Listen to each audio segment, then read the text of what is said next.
ઓમકાર બિંદુ સંયુક્તમ નિત્યમ ધ્યાયંતિ યોગિનઃ કામદમ મોક્ષદમ ચૈવ ઓમકારાય નમો નમઃ. ગુજરાત વિશ્વકોશ ટ્રસ્ટ આયોજિત શ્રીમતી કુંદનબેન અંબાલાલ કલા ગૌરવ પુરસ્કાર આજે આપણે આપણા જાણીતા ચિત્રકાર, કલાગુરુ અને કવિ શ્રી ગુલામ મોહમ્મદ શેખને અર્પણ કરવા જઈ રહ્યા છીએ. એક ક્ષણે કવિશ્રી સાથે બિરાજમાન મંચસ્થ મહાનુભાવો અને આપ સૌના હૃદયકમળમાં બિરાજમાન પરાત્પર પરબ્રહ્મને વંદન કરું છું. અમારા વિશ્વકોશની પ્રણાલી પ્રમાણે આ કાર્યક્રમની શુભ શરૂઆત અમે વિશ્વકોશ ગાનથી કરીશું. બેન શ્રી અલ્પાબેન શાહ વિશ્વકોશ ગાન પ્રસ્તુત કરશે.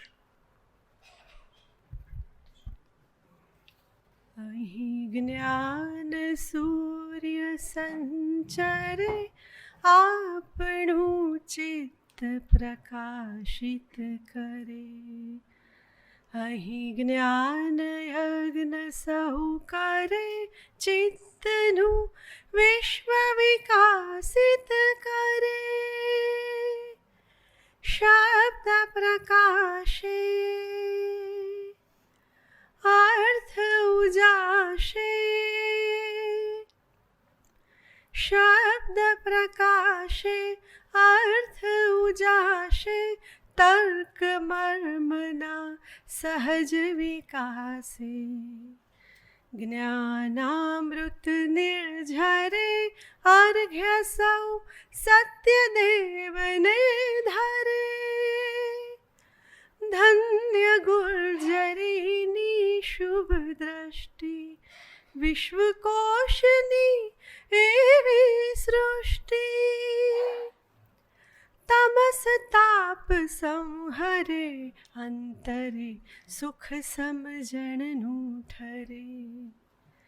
રેવા જળશી શક્તિદાયિની સત્ય સમુદા મુક્તિદાયિની.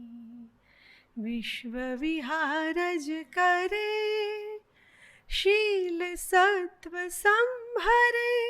ગુર્જરી વિશ્વરૂપને વરે. ગુર્જરી વિશ્વરૂપને વરે. ગુર્જરી વિશ્વરૂપને વરે.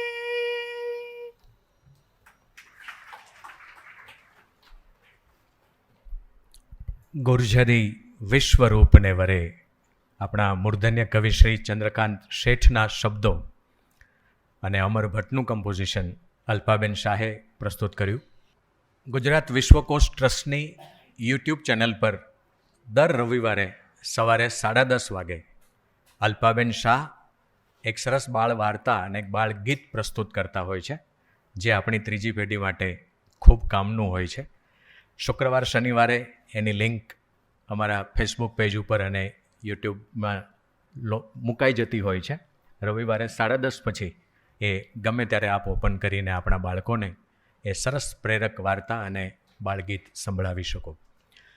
વિશ્વકોશ આજથી 40 વર્ષ પહેલાં શરૂ થયેલી આ એક પ્રવૃત્તિ, આદરણીય શ્રી ધીરુબાપાનું આ સ્વપ્ન કે એક ગુજરાતમાં એક એવી સંસ્થા હોય જ્યાં જ્ઞાન, વિજ્ઞાન, કલા, સાહિત્ય અનેક પ્રવૃત્તિથી એ કેમ્પસ ધમધમતું હોય અને ખરા અર્થમાં જ્ઞાનની ઉપાસના થતી હોય અને સમાજને કશુંક અર્પણ થતું હોય, તો આ સંસ્થાનું ધીરુભાઈ ઠાકર પછી સુકાન સંભાળી રહેલા આદરણીય શ્રી કુમારપાળ દેસાઈ સરને વિનંતી કરું કે આપ આજની આ ક્ષણે પ્રાસંગિક ઉદ્બોધન કરી અમને ધન્ય કરશો. શ્રી કુમારપાળ દેસાઈ સર. પરમ આદરણીય શેખ સાહેબ, સ્વજન અમિતભાઈ, લહેરી સાહેબ, નીતિનભાઈ, પિયુષભાઈ, અશ્વિનભાઈને આપ સૌ.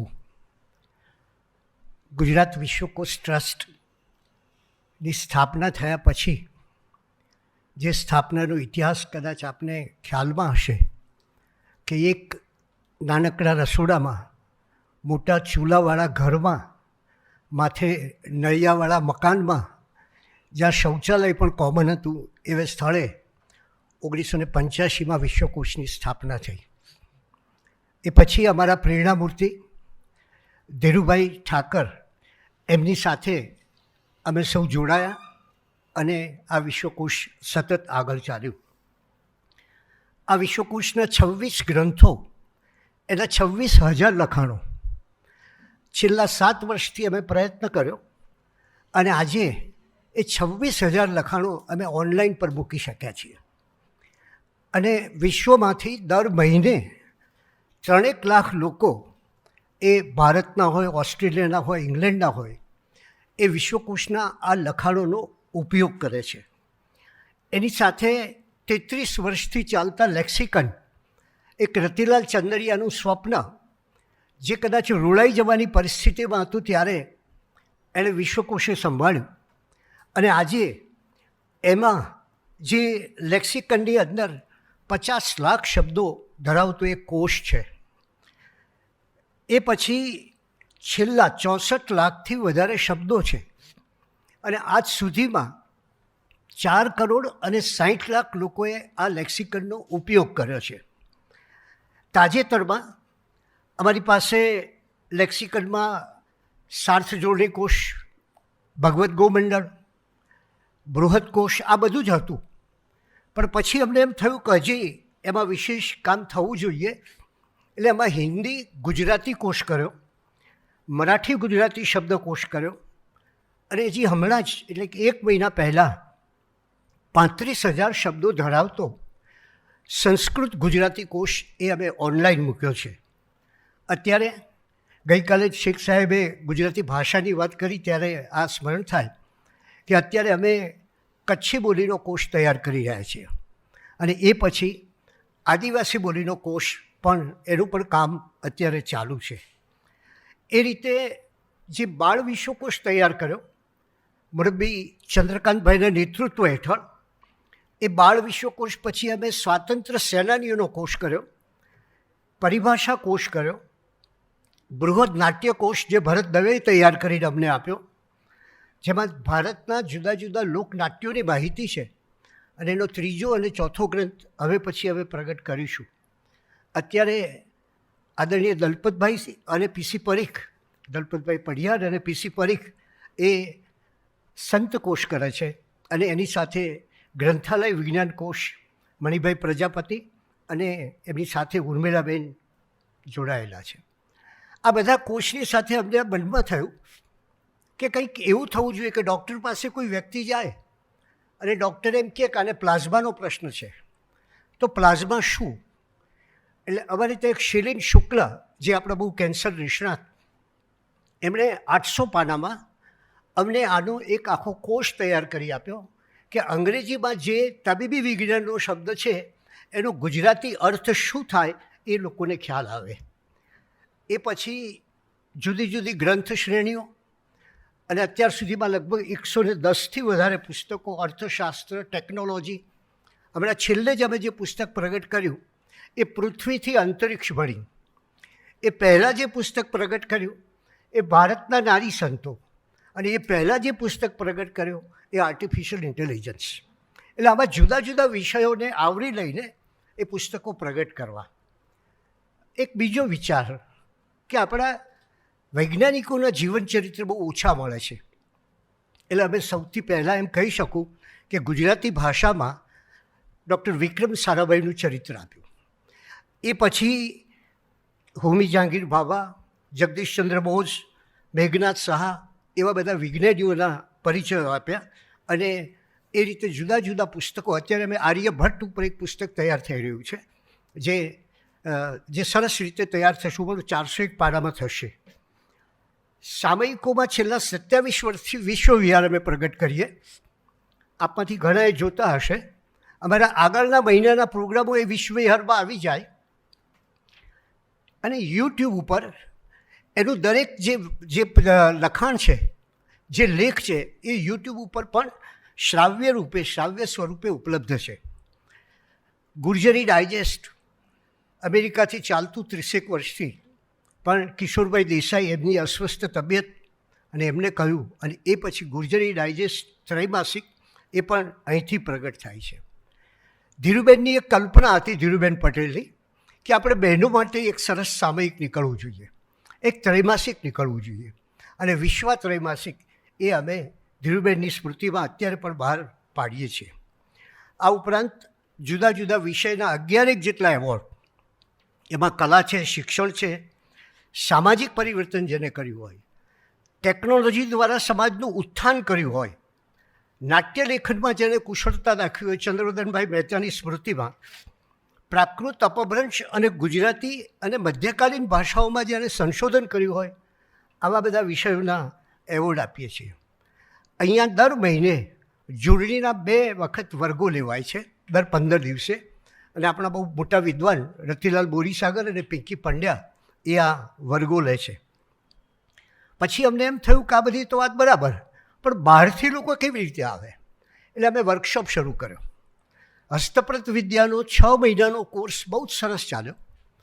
એ પછી અમને એમ થયું કે આપણે બ્રાહ્મી લિપિ, જે ભારતની અને એશિયાની સૌથી પ્રાચીન લિપિ, એનો કોર્સ કરવો. એની પણ એક સરસ મજાનું એનું પણ વર્કશોપમાં કામ થયું. કવિતા શિક્ષણનું કામ થયું. કેલિગ્રાફી, નિસર્ગ અહીંયા જ છે, કેલિગ્રાફીનો એક કોર્સ કર્યો. રોબોટિક્સનો એક કોર્સ કર્યો. અને સંજય ચૌધરીના સહયોગથી અમે આર્ટિફિશિયલ ઇન્ટેલિજન્સના પણ અહીંયા વર્કશોપ કર્યા. ચિત્રની વાત કરીએ. આજે સાહેબ આવ્યા છે ત્યારે બહુ સ્વાભાવિક રીતે આપણને મન થાય કે 6 ઓક્ટોબર 2014ના દિવસે શેખ સાહેબે આ જ સ્થળે કળાથી જીવતર ભણી એ વિશે વ્યાખ્યાન આપેલું આપે. શરૂઆતમાં અમારી પાસે સાબે કશું હતું નહીં, પણ 2 વ્યક્તિઓ અમને એવા મળ્યા.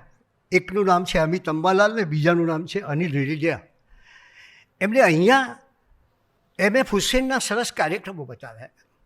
M.F. હુસેને જે રીતે આખી ફિલ્મ તૈયાર કરી તો એની આખી વાત કરી. અને એમાંથી અમને થયું કે અમારે હવે એક આર્ટ ગેલેરી કરવી જોઈએ, નાનકડી પણ. અને એ આર્ટ ગેલેરી થઈ. અને એને સાથોસાથ હું માનું છું કે આ સંસ્થાનું આ સભાગૃહ ખરેખર ધન્ય છે કે અમે સવ્યસાચી સારસ્વત પુરસ્કાર કે જે સુબ્રમણ્યમ સાહેબને આપ્યો, એ પછી જ્યોતિબાઈ ભટ્ટને આપ્યો. કુંદનબેન અંબાલાલ કલા ગૌરવ પુરસ્કાર ગયા વર્ષે જ અર્પિતા સિંહને આપ્યો. અને આજે આપણે માટે એક મોટો અવસર છે, ગુલામ મોહમ્મદ શેખ સાહેબને આપણે આપી રહ્યા છીએ. જેમનો શેખ સાહેબ સાથે ઘણો ગાઢ નાતો હતો એવા પ્રફુલ્લ દવે, આપણા આર્ટિસ્ટ, એમના ભાઈ જગદીશ દવે એ ઇંગ્લેન્ડમાં રહે. એમને ઈચ્છા કે મારા ભાઈની સ્મૃતિમાં મારે કશું કરવું છે, એટલે અમે કલા પ્રતિભા એવોર્ડ પ્રફુલ્લ દવે આપીએ છીએ. અને એ પ્રફુલ્લભાઈનું આખું જીવન વિશેની વાત, એના કલા વિશેની વાત એ અમને શેખ સાહેબે આપી છે. એ ઉપરાંત આ સ્થળે અતુલ ડોડિયા, મનુ પારેખ, હકુ શાહ, નીલિમાબેન શેખ, વૃંદાવન સોલંકી, નટુભાઈ પરીખ, નબીબક્ષ બંસુરી, મનહર કાપડિયા, એમના પ્રવચનો અને એની સાથોસાથ અહીંયા ચિત્ર પ્રદર્શનો પણ થયા છે. રવિ વર્મા વિશે પ્રવચનો અને ચિત્ર પ્રદર્શન થયું છે. M.F. હુસેન વિશે વાત થઈ છે. C.D. મિસ્ત્રી સાહેબે પણ અહીંયા પ્રવચન આપ્યું છે. ને M. બાલામણી હમણાં થોડા સમય પહેલાં જ એમના પુસ્તકની વાત કરવા માટે અહીંયા આવ્યા હતા. એક સર્જક હરિકૃષ્ણ પાઠક, એમના ભત્રીજા એક સરસ કલાકાર હતા. અને એમણે અમને એક કહ્યું કે અમારે સ્વ હરિકેત પાઠક ચિત્ર સ્પર્ધા કરવી છે. અને અમે દર વર્ષે 5, 6 ને 7 અને 8, 9 ને 10 ધોરણના વિદ્યાર્થીઓ માટે અહીંયા ચિત્ર સ્પર્ધા રાખીએ છીએ. આપણે જાણીને આનંદ થશે કે 200થી વધારે વિદ્યાર્થીઓ એમાં ભાગ લે છે. છેલ્લે આ ચિત્ર સ્પર્ધામાં એક હેન્ડીકેપ છોકરાને પહેલું ઇનામ મળ્યું. આ બધા લોકોને અમે અહીંયા ઇનામો આપીએ અને ખૂબ આનંદથી એમની સાથે ઉજવણી કરીએ. એટલે આ રીતે વિશ્વકોશની પ્રવૃત્તિની સહેજ ઝલક મેં આપને આપી. હવે તો એક બાજુમાં પણ એક નાનું મકાન લીધેલું છે, નાનું નહીં પણ આમ મોટું છે પ્રમાણમાં, 3 માળવાળું છે. અને ત્યાં અમે ડાયસ્પોરા સેન્ટર શરૂ કર્યું છે. પછી કેટલાક વિદ્યાર્થીઓને માટે વાંચનાલય શરૂ કર્યું છે. ઘણાને હવે સગવડ હોતી નથી અને બહુ મોટી પરીક્ષાનું કામ કરતા હોય તો એ કામ શરૂ કર્યું છે. બીજા સંશોધનોનું કામ શરૂ કર્યું છે. આ બધું કામ થયું એમાં ધીરુભાઈના આશીર્વાદ અને આપ સૌનો સ્નેહ એ કારણભૂત છે. નમસ્તે.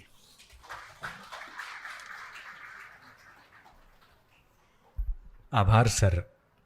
વિશ્વકોશની વડવાઈઓ ક્યાં ક્યાં પહોંચી છે અને સમાજને વિશ્વકોશ શું આપી રહ્યો છે એના આપ સૌ સાક્ષી જ છો. સાહેબ જે વાત કરતા હતા એમાં માત્ર એક ઉમેરો કરું છું. નારી કોશનું કામ પણ લગભગ પૂર્ણ થયું છે. 3 ભાગ એના ટૂંક સમયમાં અમે પ્રકાશિત કરીને આપ સૌને અર્પણ કરવા જઈ રહ્યા છીએ. તો એ પણ એક ઉત્તમ કામ અહીંયા થયું છે. સર વાત કરતા હતા કે વિક્રમ સારાભાઈનું જીવન ચરિત્ર લખવું છે. મલ્લિકાબેન સારાભાઈ આપણી વચ્ચે છે, એમની ઉપસ્થિતિની ખાસ નોંધ લઈએ છીએ. અને કાર્યક્રમને આગળ ધપાવતા અમિત અંબાલાલ સરને વિનંતી કરીશ કે એ આ પ્રસંગે થોડી પ્રાસંગિક વાત કરે. 1975માં ટાઉન હોલ પાછળ કન્ટેમ્પરરી આર્ટ ગેલેરી સાહેબે સ્થાપી અને નાથ દ્વારા ઉપશૈલીના ચિત્રોનું જે કામ છે આપનું સર એ અદ્ભુત છે. અમિતભાઈનો પરિચય અમદાવાદમાં આપવાનો હોય નહીં. અમિત સરને વિનંતી કરું પ્રાસંગિક ઉમળકો પ્રગટ કરે. ગઈકાલે શેખભાઈનું ગુજરાતી સાહિત્ય પરિષદમાં સન્માન થયું. એ વખતે મોટા મોટા સાહિત્યકારોએ એમની આગવું પ્રદાન ગુજરાતી ભાષામાં એને બિરદાવ્યું. આજે આપણે એમને આ સન્માન કહો કે એવોર્ડ કહો એ ચિત્રકાર તરીકે આપી રહ્યા છીએ. ચિત્રકાર તરીકે એમની આગવી શૈલી, એમનો જે રસ છે, માનો કે અજંતાથી માંડીને મુગલ, રાજપૂત, કંપની પીરિયડ, નાથ દ્વારા, એમાં એટલો ઊંડો છે અને એટલું એમણે લખ્યું છે આ બધા વિશે કે એમની જે કન્ટેમ્પરરી આર્ટ, એમની જે શૈલી છે એમાં ક્યાંક ને ક્યાંક એ વસ્તુઓ સબકોન્શિયસલી આવે છે અને એને કારણે એમના ચિત્રો બહુ જુદા પડે છે અને એ કારણે જ એને સ્થાન પરદેશના, આપણા દેશના મ્યુઝિયમોમાં મળ્યું છે. અત્યારે આમ તો કહેવું અસ્થાને છે, પણ છતાંય તમારા ઇન્ટરેસ્ટ માટે કહું કે હમણાં એક એમનું ચિત્ર 16 કરોડમાં વેચાયું.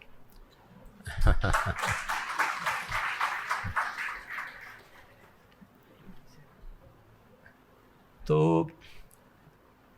આવા શેખભાઈ એમનું પ્રદાન એમણે લખ્યું છે પણ પુષ્કળ કળા ઉપર. અને ગુજરાતી ભાષામાં એમનું જે એક પુસ્તક છે ઘેર જતા, એમનું ઓટોબાયોગ્રાફિકલ પુસ્તક છે. હવે એને સાહિત્યનો એવોર્ડ મળ્યો છે, એટલે આમ મોટા સાહિત્યકાર છે અને આપણે અત્યારે એમને મોટા ચિત્રકાર તરીકે સન્માન કરીએ છીએ. એમણે એક કળા વિશે લખ્યું પણ છે, જે નિરખેતે નજર, એ પુસ્તકમાં એમણે કળા વિશે બહુ સુંદર લખ્યું છે, કલાકારો વિશે. અને અત્યારે એમનું છે તો મુખ્ય કળા ગુરુ તરીકેનું સ્થાન પણ બહુ અગત્યનું છે. એમણે કેટલા કલાકારો તૈયાર કર્યા, જે અત્યારે મોટા કલાકારો છે. કેટલીક જગ્યાએ એ લોકો ફાઇન આર્ટ્સ ફેકલ્ટીમાં લેક્ચરર્સ છે, કોઈ મ્યુઝિયમ સાથે સંકળાયા છે. હવે આ બધા શેખભાઈ કહે છે કે હવે નિવૃત્તિના આરે આવી ગયા છે, એટલે એટલું બધું એમનું પેલું થયેલું છે. તો એ ગુરુ તરીકે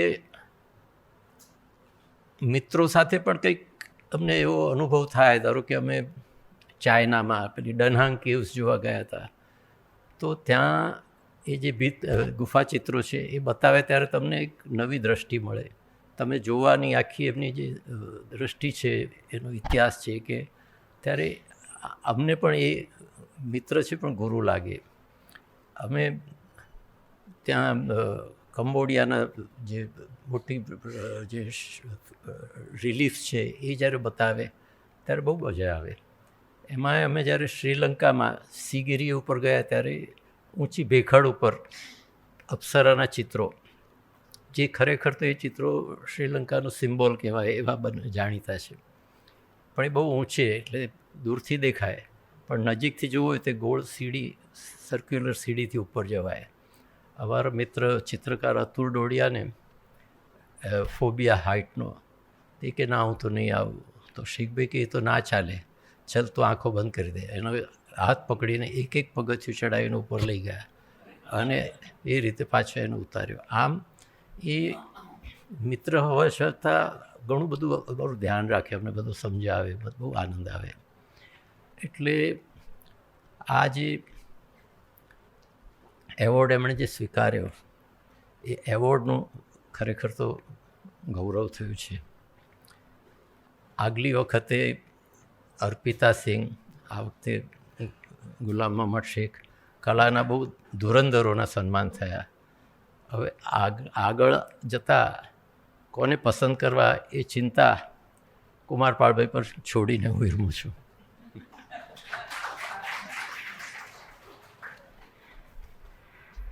આભાર સર. આપના ચિત્રો દિલ્હીની નેશનલ ગેલેરી અને લંડનના બ્રિટિશ મ્યુઝિયમમાં પણ છે. એ વાત કહેતા મને ખૂબ જ આનંદ અને ગૌરવ થાય છે. આ ગૌરવ, આ કલા ગૌરવ પુરસ્કાર સાથે જેમનું નામ જોડાયું છે, શ્રી કુંદનબેન અંબાલાલ કલા ગૌરવ પુરસ્કાર, આપણે આજે આપણા જાણીતા ચિત્રકાર, કલાગુરુ અને કવિ શ્રી ગુલામ મોહમ્મદ શેખને અર્પણ કરવા જઈ રહ્યા છીએ. ત્યારે એમનો થોડો વિગતે પરિચય આપવા માટે પિયુષ ઠક્કર આવશે. પણ એ પહેલાં પિયુષ ઠક્કરનો પણ મારે આપને પરિચય કરાવવો છે. પિયુષભાઈ આપણી નવી પેઢીના ગુજરાતી કવિ અને જાણીતા ચિત્રકાર છે. ગુજરાતી અને અંગ્રેજી બંને ભાષામાં લખતા એ કળા લેખક અને કળા અધ્યાપક છે. એમનું પ્રથમ પુસ્તક એ કાવ્યસંગ્રહ લખું છું એ નામે પ્રકાશિત થયેલો. બીજો કાવ્યસંગ્રહ ધીમું તબકતો ભૂખરો કોલસો આર શેઠની કંપનીએ પ્રકાશિત કરેલો. હિન્દી ભાષાના અગ્રણી કવિ અરુણ કમલના સાહિત્ય એકેડેમી પુરસ્કૃત કાવ્યસંગ્રહનો એમણે ગુજરાતીમાં અનુવાદ નવા ઇલાકામાં એ નામે કર્યો છે, જેને સાહિત્ય અકાદમીએ 2024માં પ્રકાશિત કર્યો છે. આપે MS યુનિવર્સિટીમાંથી ચિત્રકલાનો અભ્યાસ કર્યો છે. 2011માં એકાલાપ નામે એમનું એકલું પહેલું ચિત્ર પ્રદર્શન અમદાવાદની કન્ટેમ્પરરી આર્ટ ગેલેરીમાં અમિત અંબાલાલના હસ્તે મુકાયું હતું ખુલ્લું. તેમજ એકાધિક સમૂહ કલા પ્રદર્શનોમાં પણ એમની સહભાગિતા સક્રિય રહી છે. પરબ, તથાપિ, સમીપે, ફાર્બસ જેવા ગુજરાતી સામયિકોમાં એમના લેખો આપણને વારંવાર વાંચવા મળે છે. થોડો સમય એમણે ગુજરાતી પાક્ષિક ફિલિંગ્સમાં પણ આર્ટ વ્યૂ નામની કોલમનું લેખન કરેલું. અનુસ્નાતક સ્તરે એમને સુવર્ણચંદ્રક પ્રાપ્ત થયેલો અને નસરીન મોહમ્મદી એવોર્ડથી પણ તેઓ સન્માનિત થયા છે. હાલ તેઓ centre for visual art, Anant national university, Sanskardham, Ahmedabad ખાતે પેઇન્ટિંગ વિભાગમાં અધ્યાપક તરીકે સેવા આપી રહ્યા છે. હું પિયુષભાઈને વિનંતી કરું, આપ આજના આપણા એવોર્ડી કવિ, ચિત્રકાર અને આપણા કલાગુરુ શ્રી ગુલામ મોહમ્મદ શેખ સાહેબનો અમને વિગતે પરિચય કરાવો. આભાર અશ્વિનભાઈ. મંચસ્થ મહાનુભાવો તથા અત્રે પધારેલ આપ સૌ કળા રસિકજનોને મારા વંદન. મને અહીં શેખ સાહેબ વિશે વાત કરવાનું નિમંત્રણ આપવા બદલ કુમારપાળ દેસાઈ સાહેબનો આભાર માનું છું. આપણા મુખ્ય મહેમાનનો જરા ફોર્મલ કહેવાય એવો પરિચય તમારા સૌના હાથમાં છે. એક રીતે એ પૂરતો ગણી શકાય. પણ આમ જુઓ તો સાવ આછી રેખાઓમાં ચિતરવામાં આવેલું એ એક પાંખું શબ્દચિત્ર છે. અને મારે આ મંચ પરથી એ અને એથી જરા જુદી વાત કરવી એવી મને સૂચના આપવામાં આવી છે. આપણા કુમારપાળ દેસાઈ સાહેબ જરા અઘરા ટાસ્ક માસ્ટર તો ખરા જ. થોડીક વિગતો જોઈ લઈએ. આપણી વચ્ચે બેઠેલા આપણા શેખ સાહેબ આયુના 88 વર્ષના મુકામે છે. જરા નાજુક તબિયત હોવા છતાં સ્વજનોના સ્નેહાગ્રહને વશ થઈ આપણને મળવા આવ્યા છે. વડોદરાના નિવાસી છે. છેક 1955માં વડોદરા આવ્યા ત્યાં આજે 70 વર્ષથી વડોદરું વહાલું કર્યું છે. હાલ દિલ્હીમાં એમની સમગ્ર ચિત્ર સર્જનાનું પ્રતિનિધિત્વ કરે એવું રિટ્રોસ્પેક્ટિવ ચાલી રહ્યું છે. જાણીતા ક્યુરેટર રૂબીના કારોડે એના ક્યુરેટર છે. 150થી વધુ કળાકૃતિઓ ત્યાં મૂકવામાં આવી છે. ઘણાય અંગત અને જાહેર સંગ્રાહકો પાસેથી એ કૃતિઓ મેળવવામાં આવી છે. આ દુર્લભ કહેવાય એવું નજરાણું છે. થોડા મહિના પર શેખ સાહેબની છાપકલાને કેન્દ્રમાં રાખતું એક પ્રદર્શન બેંગલુરુમાં યોજાઈ ગયું. કળાકાર પુષ્પમાલા એના ક્યુરેટર હતા. આ દિવસોમાં વિવિધ ભાષાઓના છાપાઓમાં, સામાયિકોમાં શેખ સાહેબના ઇન્ટરવ્યૂઝ છપાતા રહે છે. 2થી વધુ ફિલ્મ મેકરો એમના પર ફિલ્મ બનાવી રહ્યા છે. એમના કાવ્યો, નિબંધોના અંગ્રેજી અનુવાદો હિન્દી, અંગ્રેજી, મરાઠીમાં જાણીતા કવિઓ, લેખકો કરી રહ્યા છે. અંગ્રેજીમાં એમના કળા વિષયક અંગ્રેજી લખાણોનું પુસ્તક તૈયાર થઈ રહ્યું છે. 13 કળાકારો વિશે લખાયેલા વિશદ અને વિસ્તૃત લેખોનું પુસ્તક ભેરુ, ગુરુ અને ગોઠિયા આજકાલમાં પ્રેસમાં છપાવા જશે. ગુજરાતીમાં પ્રસંગોપાત લખાયેલા મિત્રો, સ્વજનો વિશેના સ્મૃતિ લેખોનું એક સંપાદન અડધે રસ્તે છે. એમણે કરેલા કાવ્ય અનુવાદો અને મૌલિક કાવ્યોનું એક સંપાદન વિચારણા હેઠળ છે. એમણે આપેલા ઇન્ટરવ્યૂઝનું એક પુસ્તક તૈયાર કરવાની યોજના છે. સાહિત્ય અકાદમી પુરસ્કૃત નિબંધ સંગ્રહ ઘેર જતાનો હિન્દી અનુવાદ ઘર જાતે નામે પ્રકાશિત થઈ ગયો છે. નિરખે તે નજરનો હિન્દી અનુવાદ નિરખે વહી નજરના નામે પ્રકાશિત થયો છે. વિશ્વકળા ઉપરનો એમણે સંપાદિત કરેલો દ્રશ્યકળા વિશેનો ગ્રંથ મરાઠી અનુવાદમાં પ્રકાશિત થયો છે. ચૈતન્ય સમરાણીનો શેખ સાહેબની સમગ્ર કળા યાત્રાના લેખાજોખા આપતો એક ગ્રંથ at home in the world પ્રગટ થઈ ચૂક્યો છે. પાછલા 1.5 દાયકામાં યોજાયેલું પ્રત્યેક પ્રદર્શન પુસ્તક આકારે પ્રસિદ્ધ થયું છે. છેલ્લે યોજાયેલા પ્રદર્શન કારવાનો પણ ગ્રંથ તાજેતરમાં પ્રગટ થયો છે. આનો અર્થ શું કરવો? જાણીતા ગીતની તરજમાં કહું તો અહીંયા કોણ ચિત્રકાર હૈ? આ શેખ સાહેબ એ વળી કોણ? ઓછું બોલનારા એમના મિત્રો પણ કહેશે ખૂબ આદર અને હેતથી કે આ માણસ જુદો છે. ત્યાં દૂર મુંબઈમાં બેઠા કવિ કળા સમીક્ષક મુકેશ વૈદ્ય હોય, આ સામે બેઠા તે કવિ વાર્તાકાર યોગેશ જોશી હોય, કે ત્યાં વડોદરા બેઠા વાર્તાકાર વિવેચક શિરીષ પંચાલ હોય, બધા ખૂબ સ્નેહ અને આદરથી યાદ કરે અને કહે કે આ માણસ જરા જુદી માટીનો છે. કેવો છે આ માણસ? ગુલામ મોહમ્મદ શેખનું નામ પ્રમુખપણે ચિત્રકાર અને કવિ તરીકે જાણીતું છે. તેઓ નવોન્મેષી ચિત્રકાર છે. આધુનિક ગુજરાતી કવિતાના આદ્ય કવિ છે. નોખા ગદ્યકાર છે. મરમી કળા ઇતિહાસકાર અને અનેકવિધ ચિત્ર પરંપરાઓના ભૌમ્યા કળા રસિક છે. તેઓ વિદ્યાર્થી વત્સલ કળાગુરુ છે. આધુનિક ભારતીય કળા અને સાહિત્ય વિશે વાત થતાં એમનું નામ માનભેર લેવું જ પડે એવું માતબર એમનું પ્રદાન છે.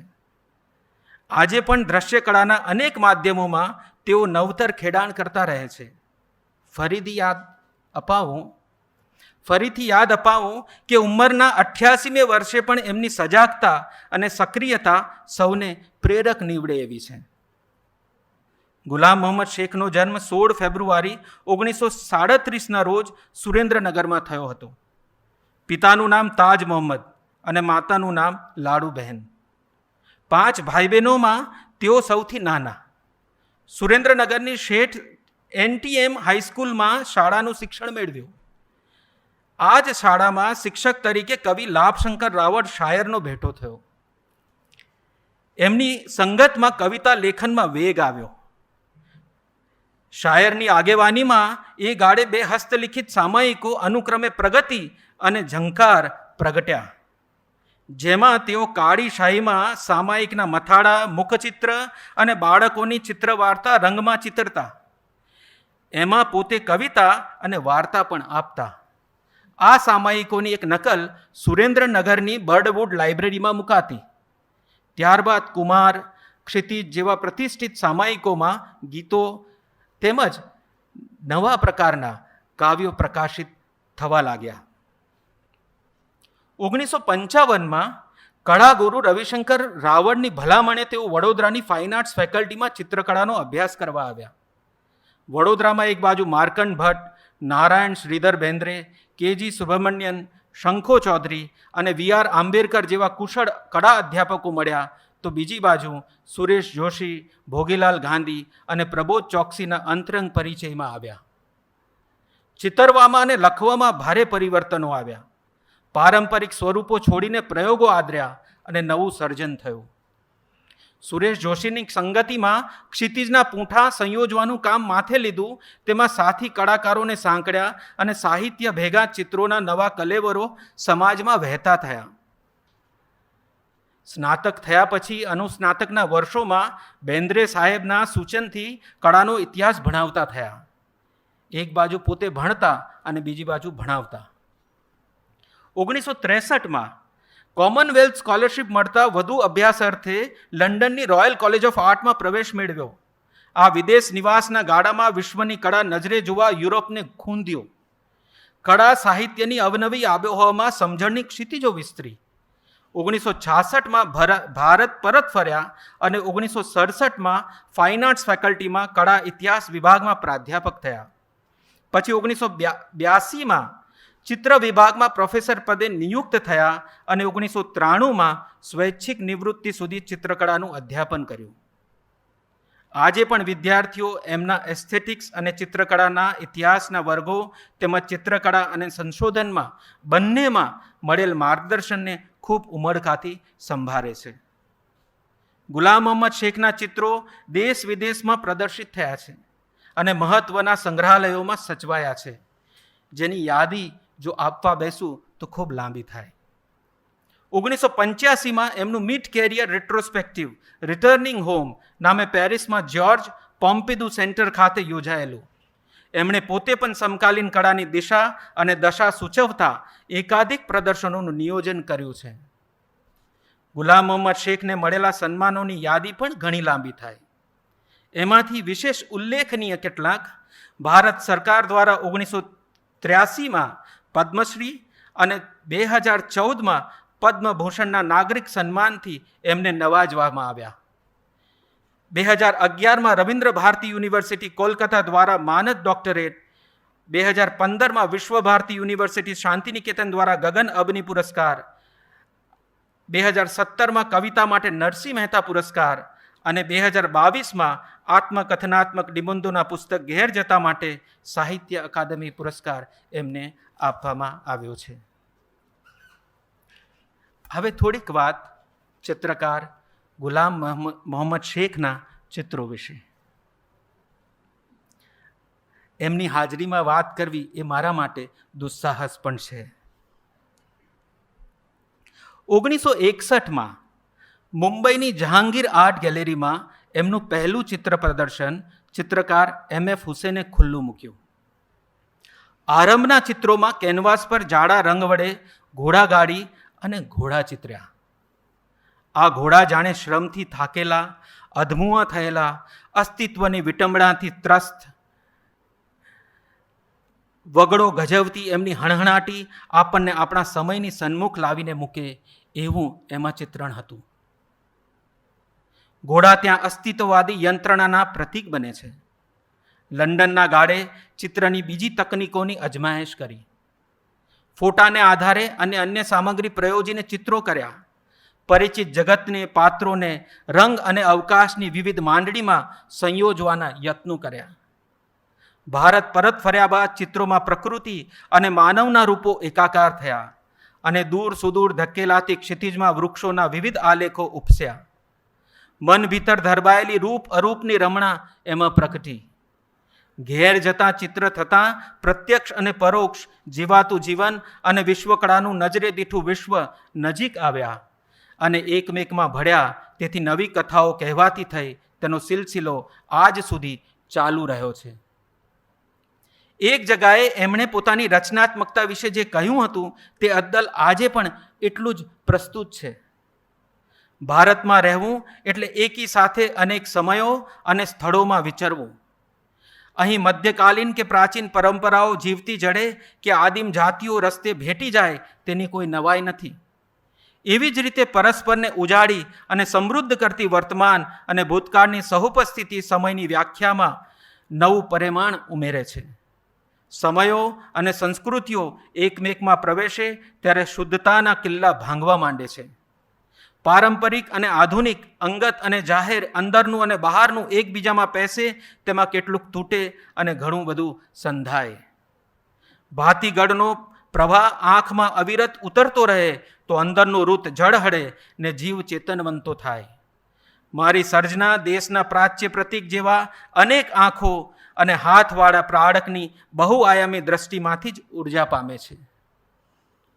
શેખ સાહેબે સાંપ્રંતને ચિત્રવાટે કાલવવા અવનવા રસ્તા અખત્યાર કર્યા. અનેક કથાઓને એકમેકમાં ભેળવી ને એક જ સમયે અનેક સમયો અને ઘટનાઓથી આપણને રૂબરૂ કર્યા. સ્મૃતિ અને વાસ્તવનો સમન્વય રચાયો. એમાં કપરા વાસ્તવની ભીંસને વધુ વેધકપણે રજૂ કરી. માનવ નિયતિની વિષમતાના સીધા આલેખો પણ આપણને મળ્યા. 1972માં road to Vietnam, man 1, man 2 જેવા ચિત્રો થયા. કટોકટીનો કાળો ઓથાર સ્પીચલેસ સિટીમાં આકાર આવ્યો. કોરોના કાળે આ ચિત્ર જરા જુદા સંદર્ભે ચર્ચાયો, કેમ કે આપણે લગભગ એવી જ પરિસ્થિતિમાં જરા જુદા કારણોથી મુકાયા હતા. સમાંતરે ભીંતના રૂપકની અડખે પડખે નોખી સૃષ્ટિ રચાવા લાગી. 1980 પછીના ગાળામાં ચિત્રોમાં ઉત્તરોત્તર પરિવેશના આલેખો વધ્યા અને રોજિંદા જીવનની કથાઓ વણાવા લાગી. એમાં ફેન્ટસી અને વાસ્તવના અદકા મિશ્રણ થયા.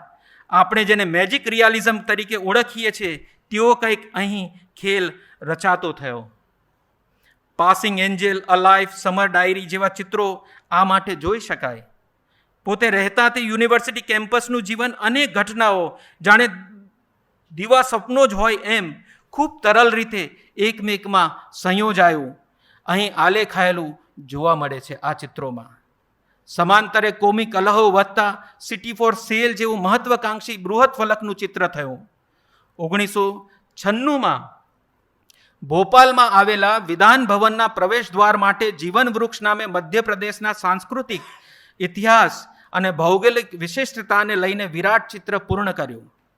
એક પ્રદેશના જનમાનસની સ્મૃતિને એની કથાઓ અને કિંવદંતી દ્વારા એક ધરાતલ પર ફરતી મૂકી. કાળક્રમે કોમી રમખાણો અને સમાજમાં વધતી અરાજકતા એમને કબીર અને ગાંધી પાસે લઈ આવી. આ વિષમતાને રજૂ કરવા માટે એમણે નોખા માધ્યમો અને તરકીબો અજમાવી. રાજસ્થાનમાં મળતા કાવડના સ્વરૂપમાં કથાઓ આલેખી. વિશ્વનો નકશો નવેસરથી આંક્યો. તેમાં મનમાં રમતું વિશ્વ અન્ય કળાકૃતિઓની સંગે એકત્રિત થયું. ગાયક કુમાર ગંધર્વની તરજે કબીર ચિત્રોની શ્રેણીમાં કબીરની સાખી અને પદ આકારાયા. બારાખડી શ્રેણીમાં કક્કો નિમિત્તે જનમાનસમાં ધરબાયેલી હિંસાને સપાટી પર પ્રતીકો દ્વારા ઉપસાવી. ભારતના મહાનગરોમાં છાસવારે ફાટી નીકળતા કોમી રમખાણો અને સમુદાયો વચ્ચેના વધતા તણાવોને કારણે શહેર વિશેના નવા ચિત્રો કર્યા. ચિત્રો અને શિલ્પોની ત્રિપરિમાણી સંયોજનામાં આ શહેરો બૃહત્તર ફલક પર આકારાયા. નવી ટેકનોલોજીને કશા છોછ વિના આ નવી કળાકૃતિઓમાં ખપમાં લેવાય. ગૂગલ મેપના આધારે નગરની તાસીરને આલેખી. ફરી ફરી સ્મૃતિ અને ઇતિહાસે એકમેકમાં ભળી નવા કલેવર ધર્યા અને શોકાંતિકાઓ સર્જી.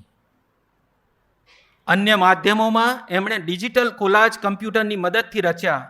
શિલ્પો પણ જરૂર પડી ત્યારે ઘડ્યા. ભૂપેનની સ્મૃતિમાં ઢાળેલું શિલ્પ ધ્યાનાર્હ બન્યું.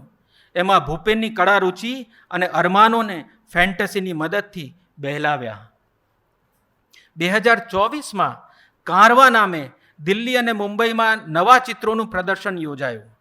જેમાં કારવા નામે બૃહદ ચિત્રમાં એમણે જિંદગીનો રસાલો ભેગો કર્યો. વનસ્પતિ જગત, સ્થાપત્યો, કળાકારો, કર્મશીલો, લેખકો, કવિઓને એક વિરાટ વહાણમાં એકઠા કર્યા. જાણે કળાકારનું પોતાનું મનોરાજ્ય કે સામ્રાજ્ય ન હોય. જીવનનું બધું ભાથું અહીં આ વહાણમાં એકઠું કરી કળાકાર નીકળી પડ્યો છે કોઈક નવા મુકામે. જાણે આપણા સમયની ક્ષુબ્ધ કરનારી સાંપ્રત ઘટનાઓ પણ અન્ય ચિત્રોમાં આ પ્રદર્શનમાં આલેખાતી આપણને જોવા મળે છે. 2025ના આરંભે દિલ્હી સ્થિત કિરણ નાદાર મ્યુઝિયમે એમની જીવનભરની અસ્ક્યામત સમૂહ રિટ્રોસ્પેક્ટિવ પ્રદર્શન ઇસ ઘટ અંતર 7 સમુદ્રનું આયોજન કર્યું. એનું નિયોજન જાણીતા નિયોજક રૂબીના કારોડેએ કર્યું, એમાં 150થી વધુ કળાકૃતિઓ એકસાથે આપણને નિહાળવા મળે છે. ટૂંકમાં ચિત્રકાર ગુલામ મોહમ્મદ શેખની વિશેષતા: ગુલામ મોહમ્મદ શેખ પોતાની કળા દ્વારા પોતાના સમય સાથેનો નિકટનો અનુબંધ રચતા ચિત્રકાર છે. રોજબરોજના જીવનમાં મળતા માણસો અને ઘટનાઓના આત્મીય આલેખોની સાથોસાથ હાંસિયામાં રહેતા શોષિત સમુદાયોની વિપદાઓ, વર્ગભેદ, રાજકીય હિંસા, સમાજમાં જોવા મળતી જાતિગત વિષમતાઓ એમની ચિત્ર સર્જનામાં વણાયેલા જોવા મળે છે. કોઈ એક કળા વિશેષ કે જીવન પક્ષને એક પૃથક એકમ તરીકે નહીં, બલકે અખિલાઈના આવિર્ભાવ તરીકે તેઓ જુએ છે. એમના ચિત્રોમાં પુનઃ આલેખાતા વૃક્ષો હોય કે વિશ્વના નકશા હોય કે કારવાનું વહાણ હોય, આ સર્વે રૂપકો અખિલાઈના દ્યોતક છે. એટલે જ વિવિધ કળાઓ, ઇતિહાસો વચ્ચે સમરસતા અને સંવાદ તેમની કળાનો વિશેષ છે. એ માટે તેઓ નવતર માધ્યમો અને પ્રયુક્તિઓ સહેજે કોઈ છોછ વિના અજમાવી જાણે છે. મધ્યકાલીન સંતોમાં સવિશેષપણે કબીર અને અર્વાચીનોમાં ગાંધી એમના નિત્ય સંગી બને છે. એમને જાણે એમનામાં સમાધાન જડે છે. એક કર્મશીલની તીવ્રતા અને નિસ્બત સાથે એમણે પોતાની કળાને પ્રયોજી જાણી છે. એમની રચેલી કળાકૃતિઓ જાત અને જગત સાથેના સંવાદની એક મોકળી જગાસમી છે. પોતાની ભૂમિ સાથે તેમજ વિશ્વના પ્રવાહો સાથે સઘનપણે સંબંધાયેલા આવા કળાકાર કોઈ પણ સમયમાં વિરલ જ હોવાના. હવે થોડીક વાત કળા લેખક ગુલામ મોહમ્મદ શેખ વિશે. ગુલામ મોહમ્મદ શેખના પુસ્તકોની તવારીખ અથવા 1974 અને અથવા 2014 એ 2 કાવ્ય સંગ્રહો, ઘેર જતા 2018માં આત્મકથનાત્મક નિબંધોનો સંગ્રહ, નિરખેતે નજર કળા વિષયક લેખોનો સંગ્રહ 2016માં પ્રકાશિત થયો, દ્રશ્ય કળા 2 નામે વિશ્વની દ્રશ્ય કળાના ઇતિહાસનો સંપાદિત ગ્રંથ, ભેરુ, ગુરુ અને ગોઠિયા 13 કળાકારોના સંભારણા ગ્રંથ પ્રકાશન હેઠળ છે. અંગ્રેજીમાં પણ 2 માતબર ગ્રંથોનું સંપાદન કર્યું છે. પરોક્ષા કુમાર સ્વામી સેન્ટિનરી સેમિનાર પેપર્સ 1977માં આ ગ્રંથમાં સાથી સંપાદક હતા કપિલા વાત્સ્યાયન અને કેજી સુબ્રમણ્યન. બીજો ગ્રંથ કન્ટેમ્પરરી આર્ટ ઇન બરોડા જે 1997માં પ્રકાશિત થયો. 1963માં ક્ષિતિજનો દ્રશ્યકળા વિશેષાંક સંપાદિત કર્યો અને ચિત્રકાર ભૂપેન ખખ્ખર સાથે વૃશ્ચિક નામે અંગ્રેજીમાં સામાયિક ચલાવ્યું જે 1969થી 1973 વચ્ચે પ્રકાશિત થયું. આ સામાયિકના અંકો થકી ભારતની સમકાલીન કળા વ્યવસ્થાને લઈને આંદોલન જગવ્યા, સમકાલીન કળાને લઈ વિમર્શ આરંભ્યા, પ્રયોગશીલ લેખન માટે જગા કરી, એમ વિવિધ રીતે સાંપ્રતમાં હસ્તક્ષેપ કર્યો.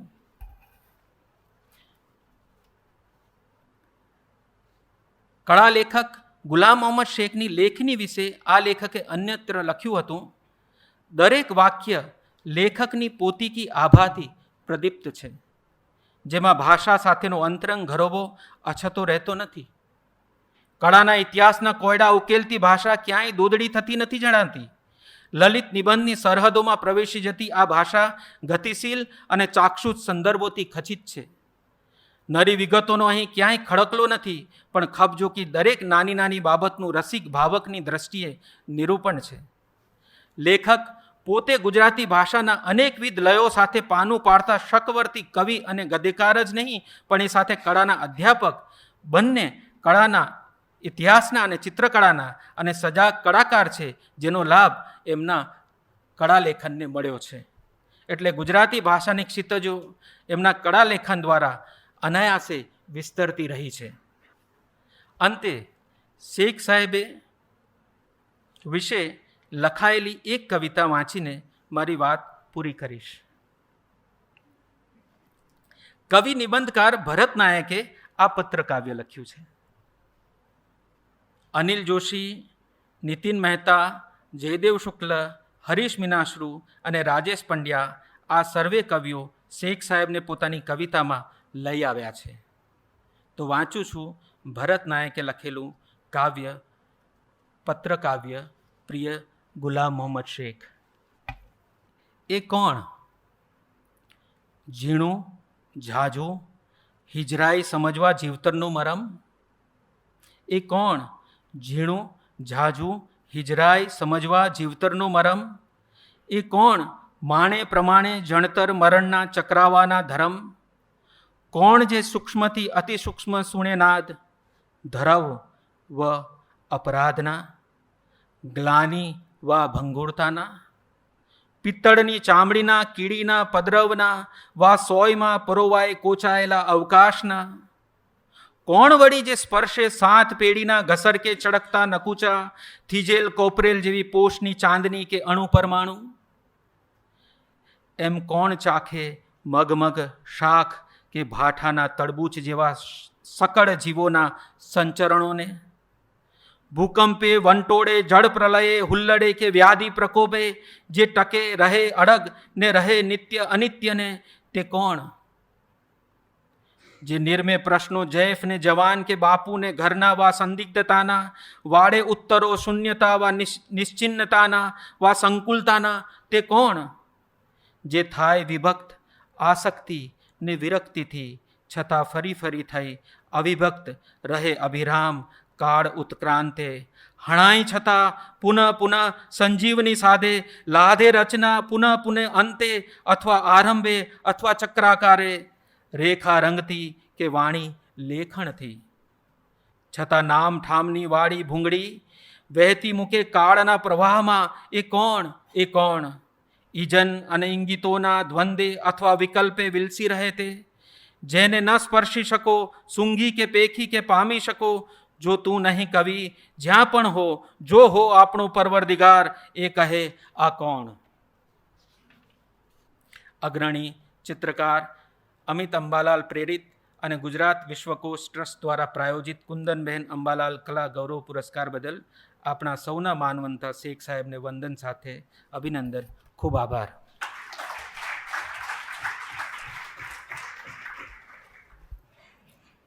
આજના ઉત્સવ મૂર્તિ શ્રી શેખ સાહેબનો આપે ખૂબ જ વિગતે પરિચય કરાવ્યો. આ એક ડોક્યુમેન્ટરી પણ બની રહી છે, એટલે રેકોર્ડિંગ થયું છે. ભાવિ પેઢીને પણ શેખ સાહેબનો વિગતે પરિચય થાય એ જરૂરી હતું. હવે જે ધન્ય ક્ષણની આપણે સૌ પ્રતીક્ષા કરી રહ્યા છીએ, શ્રીમતી કુંદનબેન અંબાલાલ કલા ગૌરવ પુરસ્કાર અર્પણ કરવાની એક ક્ષણ બિલકુલ નજીક આવી ગઈ છે. હું શ્રી શેખ સાહેબ અને મંચસ્થ સર્વે મહાનુભાવોને થોડા આગળ આવી જવા વિનંતી કરું છું. જે ધન્ય ક્ષણોના આપણે સાક્ષી બનવા જઈ રહ્યા છીએ એ ધન્ય ક્ષણો હવે આપણા હાથ વેદ છે. હું સૌપ્રથમ પ્રીતિબેન શાહને વિનંતી કરીશ, આપ અમારા સૌ વતી પુસ્તક દ્વારા ગુલામ મોહમ્મદ શેખ સાહેબનું અભિવાદન કરશો.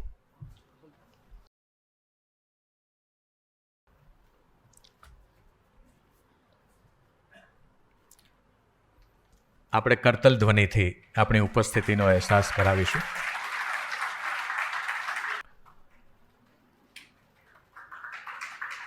પ્રીતિબેન ઊભા જ રહેજો.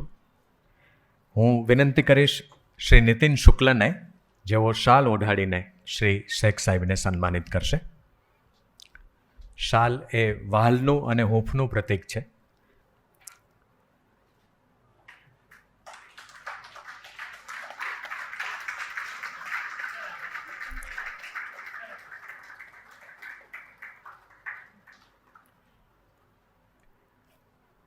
જે સુંદર મોમેન્ટો તૈયાર કરવામાં આવ્યો છે એ મોમેન્ટો અર્પણ કરવા માટે શ્રી લેરી સાહેબ અને કુમારપાલ દેસાઈ સરને વિનંતી કરું છું. જે સ્મૃતિચિહ્ન છે એમાં લખાણ આ પ્રકારે છે: કુંદનબેન અંબાલાલ કલા ગૌરવ પુરસ્કાર, વિશ્વના અગ્રણી આધુનિક ચિત્રકાર, દૃશ્યકલાનું રસિક અધ્યાપન કરાવનાર, વત્સલ કલાગુરુ, ગુજરાતી સાહિત્યની અગાધ શક્યતાઓ તાગનાર, કવિ અને ગદ્યકાર એવા શ્રી ગુલામ મોહમ્મદ શેખને સાદર અર્પણ. ટ્રસ્ટી મંડળ, ગુજરાત વિશ્વકોશ ટ્રસ્ટ, 16 મે 2025, શુક્રવાર, વિશ્વકોશ ભવન, અમદાવાદ.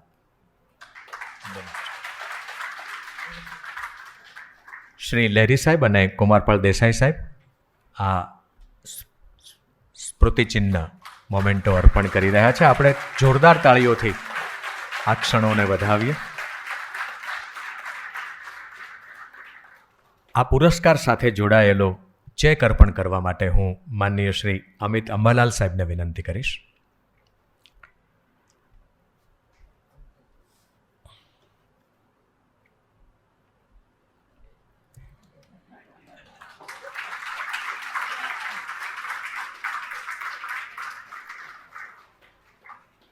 એકવાર આ ક્ષણોને ફરી તાળીઓથી વધાવી લઈએ.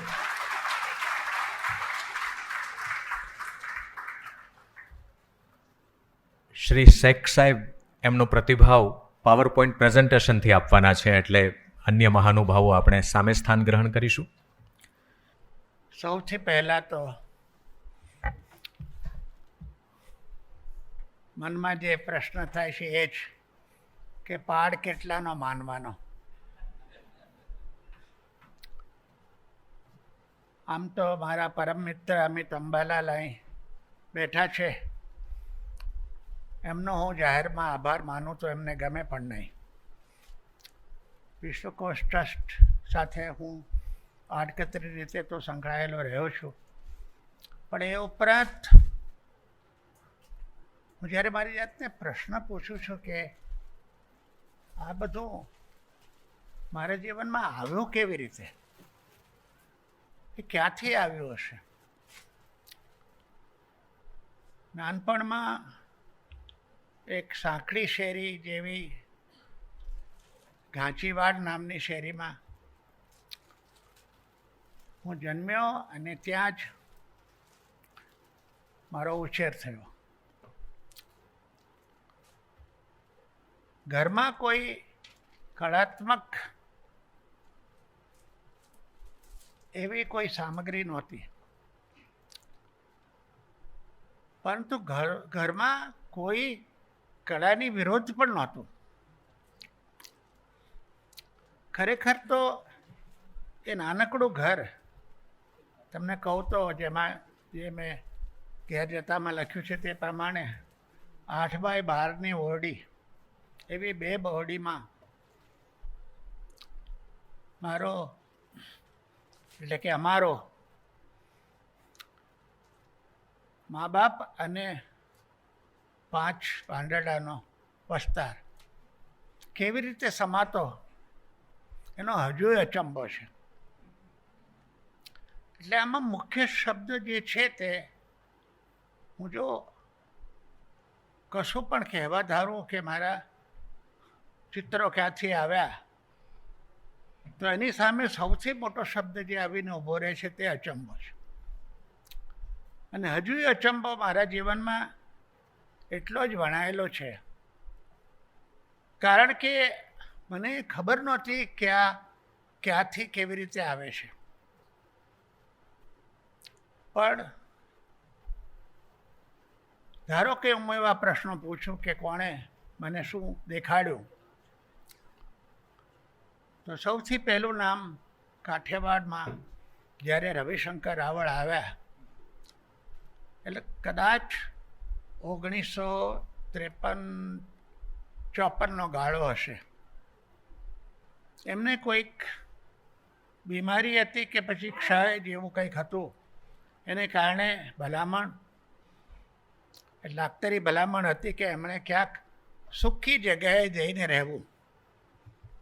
અને ઝાલાવાડમાં સૌથી સૂકો પ્રદેશ તે અમારા ગામ સુરેન્દ્રનગરનો, ત્યાં એમના દીકરા કે ભત્રીજા કોઈ રહેતા હતા, એને કારણે તે આવ્યા. એમને ત્યાં કશું કરવાનું નહોતું, એકલા બેસીને શું કરે, એટલે બાજુમાં બર્ડવુડ લાઇબ્રેરીનો આંટો મારે. હવે હું પણ એ જમાનામાં લગભગ તમને કહું ને 15 વર્ષ કે 16 વર્ષનો હોઈશ, તે લાઇબ્રેરીના આંટા ફેરા કરતો અને જ્યાં પડેલું જે હોય તે બધું વાંચતો. એટલે મારી ઓળખાણ લાઇબ્રેરિયન હતા જે મુગટલાલ જોશી, એનો દીકરો અરવિંદ તે મારો ગોઠિયો હતો. મુગટલાલ જોશીએ રવિભાઈની ઓળખાણ કરાવી. એટલે રવિભાઈ કહે કે અહીં કંઈક કરીએ આપણે. તો શું કરીએ? કારણ કે એમણે મારા ચિત્રો જોયા છે, જે કંઈ પણ નાનું મોટું મારા હાથમાં હશે એ બધું એમને બતાવ્યું હશે. એટલે કે તું ચિત્ર કરે છે તો આપણે સાથે મળીને ચિત્ર કરીએ. એમનું સૂચન એવું હતું કે લાઇબ્રેરીની બહારની જે દિવાલો છે તેના ઉપર આપણે વિશ્વનો ઇતિહાસ માંડીએ. વિશ્વનો ઇતિહાસ એ પણ કેવી રીતે મંડાય ને એ પણ ચિત્રમાં. તો કે હા, આપણે ભાષાની શોધ કેવી રીતે થઈ, અગ્નિની શોધ કેવી રીતે થઈ, દુનિયામાં કેવા કેવા પ્રસંગો બન્યા. તો હું તો ભરાઈ ગયો, મારાથી તો આ થાય એવું નહોતું. તો એ કહે કે હું દોરીશ અને તારે મને મદદ કરવાની. બજારમાં જઈને અમે હાર્ડવેરની દુકાનમાંથી ઘેરુનો રંગ અને શું કહેવાય કાળો રંગ લઈ આવ્યા. મને એવું કંઈક યાદ છે, સાચે સાચું શું હતું એ તો હજુ એ વિષયનો અચંબો જ છે. અને અમે બંને ભેગા મળીને ત્યાં એક નાનકડી દુનિયા પાડી. એ ગ્રંથાલયની દિવાલો પર ખરેખર મારી જો યાત્રા શરૂ થઈ હોય તો તે ઘડીએ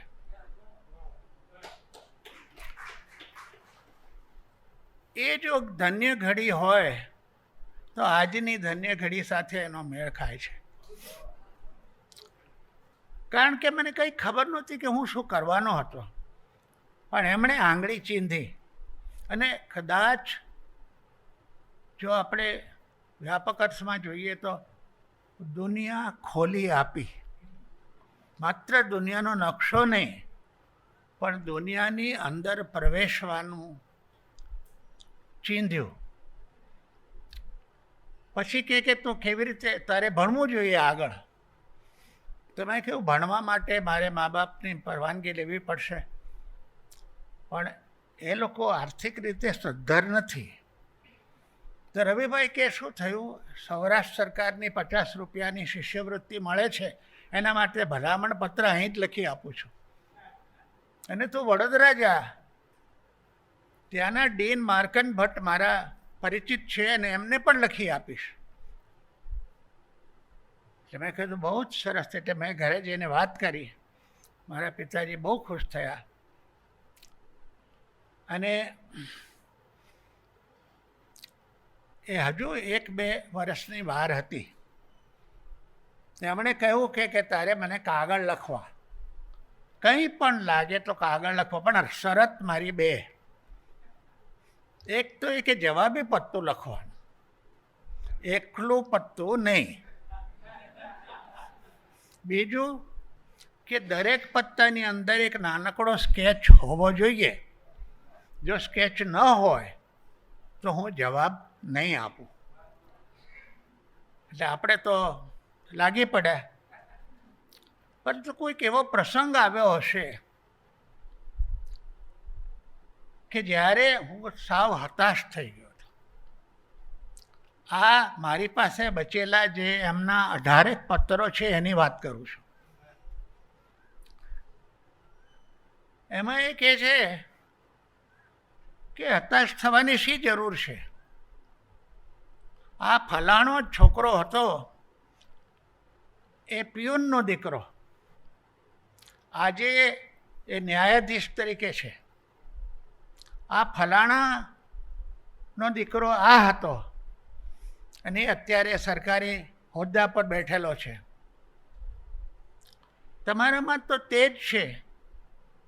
તમારે માત્ર પ્રયત્ન કરવાની જરૂર છે, હતાશ થવાની જરૂર નથી. આ માણસને એટલા માટે હું યાદ કરું છું કે એક 16 વર્ષના 15-16 વર્ષના છોકરાને જેને કોઈ ઓળખતું નથી દુનિયામાં અને પોતે કલાગુરુ છે, એમણે આટલા પત્રો લખવાની પોતે જહેમત ઉઠાવી ત્યાં સુધી કે મને સાબદો કર્યો. આવું કોણ કરે? એટલે મારે માનતો એ ચિરસ્મરણીય એવા એક વ્યક્તિ છે. મારા શિક્ષકોમાં એક તુલજાશંકર ત્રિવેદી નામના ચિત્ર શિક્ષક હતા.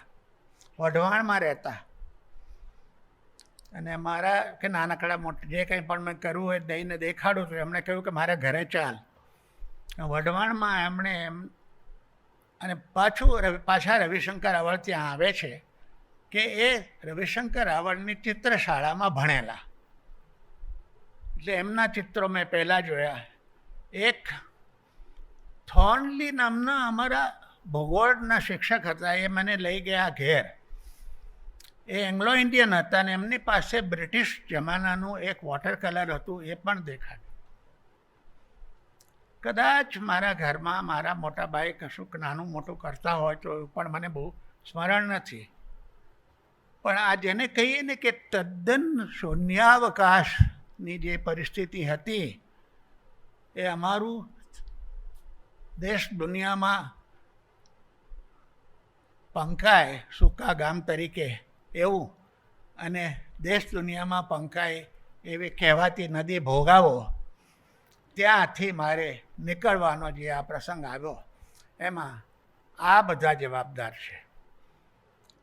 એટલે એક અર્થમાં એ છે કે જ્યારે જ્યારે કોઈ પણ સ્થળે હું રોકાઈ ગયો, અટવાયો, મૂંઝાયો, ત્યારે રસ્તો દેખાડનારા કોણ જાણે ક્યાંથી નીકળી આવ્યા અને એની પહેલી આંગળી ચીંધનારા રવિશંકર રાવળ હતા. એટલે હું એમને આજે યાદ કરું છું. આપણે શરૂ કરીએ. જે શાળામાં ભણ્યો એનું નામ શેઠ NTM હાઈસ્કૂલ, અને જે ટાવરની બાજુમાં અમારી શેરી આવેલી હતી, જે ટાવર આજે નથી અને નવો ટાવર આવ્યો છે, પણ આ જૂનો ટાવર મને હજુ યાદ આવે છે. અને બીજી બાજુ ટાંકી ચોક નામનો ચોક હતો, એ બધું ગોઠિયાઓ પણ ઘણા હતા, પણ એમાંનો કોઈ ચિત્રકામ કરનારો હતો નહીં. હું એકલો જ. કદાચ કવિતા લખનારાઓ પણ હું એકલો જ એ જમાનામાં, મારી શાળામાં એ વખતે. એટલે આ હું જ્યારે ચાલ્યો ત્યારે આ શાળાની અંદર જ મને મારા શિક્ષકો મળ્યા અને ત્યાં જ મેં શરૂઆત કરી. અને ત્યાં એક લાભશંકર રાવળ નામના કવિ ભણાવવા આવ્યા અને એમણે લલિતજીની મઢોલી મજાની પહેલે તીર ગાઈને સંભળાવી, કારણ કે એ B.Ed કે M.Edની પરીક્ષા માટે પાઠ લેવા આવ્યા હતા. અને મને લલિતજી ગમતા થઈ ગયા, જે પહેલાં નહોતા ગમતા. એટલે આવા જ એક શિક્ષકો મળ્યા, એમણે ઘણા બારણા ખોલ્યા અને એમણે જેમ પિયુષે મારા જીવનની અને મારી કળાયાત્રાની ચોપડીઓ ખોલી આપી છે, અને તેમાં જે સંદર્ભો હતા તે હવે તમે આ ચિત્રો દ્વારા, આ સ્લાઇડ્સ દ્વારા જોઈ શકશો. એટલે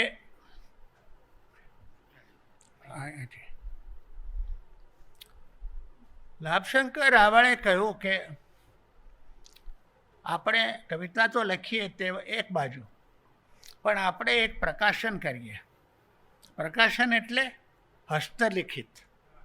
અને હસ્તલિખિત પ્રકાશન હોય તો કે હા, આપણે કરીએ. અને અમે કદાચ ખાદી ભંડારમાં જઈને એક મોટો જાડો કાગળ લઈ આવ્યા, અને એ જાડા કાગળના મોટા, આજે A3 કહીએ ને એ પ્રકારના મોટા ટુકડાઓ કર્યા, અને એના ઉપર એનો ઉપયોગ કરીને અમે સામયિક શરૂ કર્યું, પ્રગતિ નામનું. 1952માં. 1952માં મારી ઉંમર કેટલી હશે? 15ની.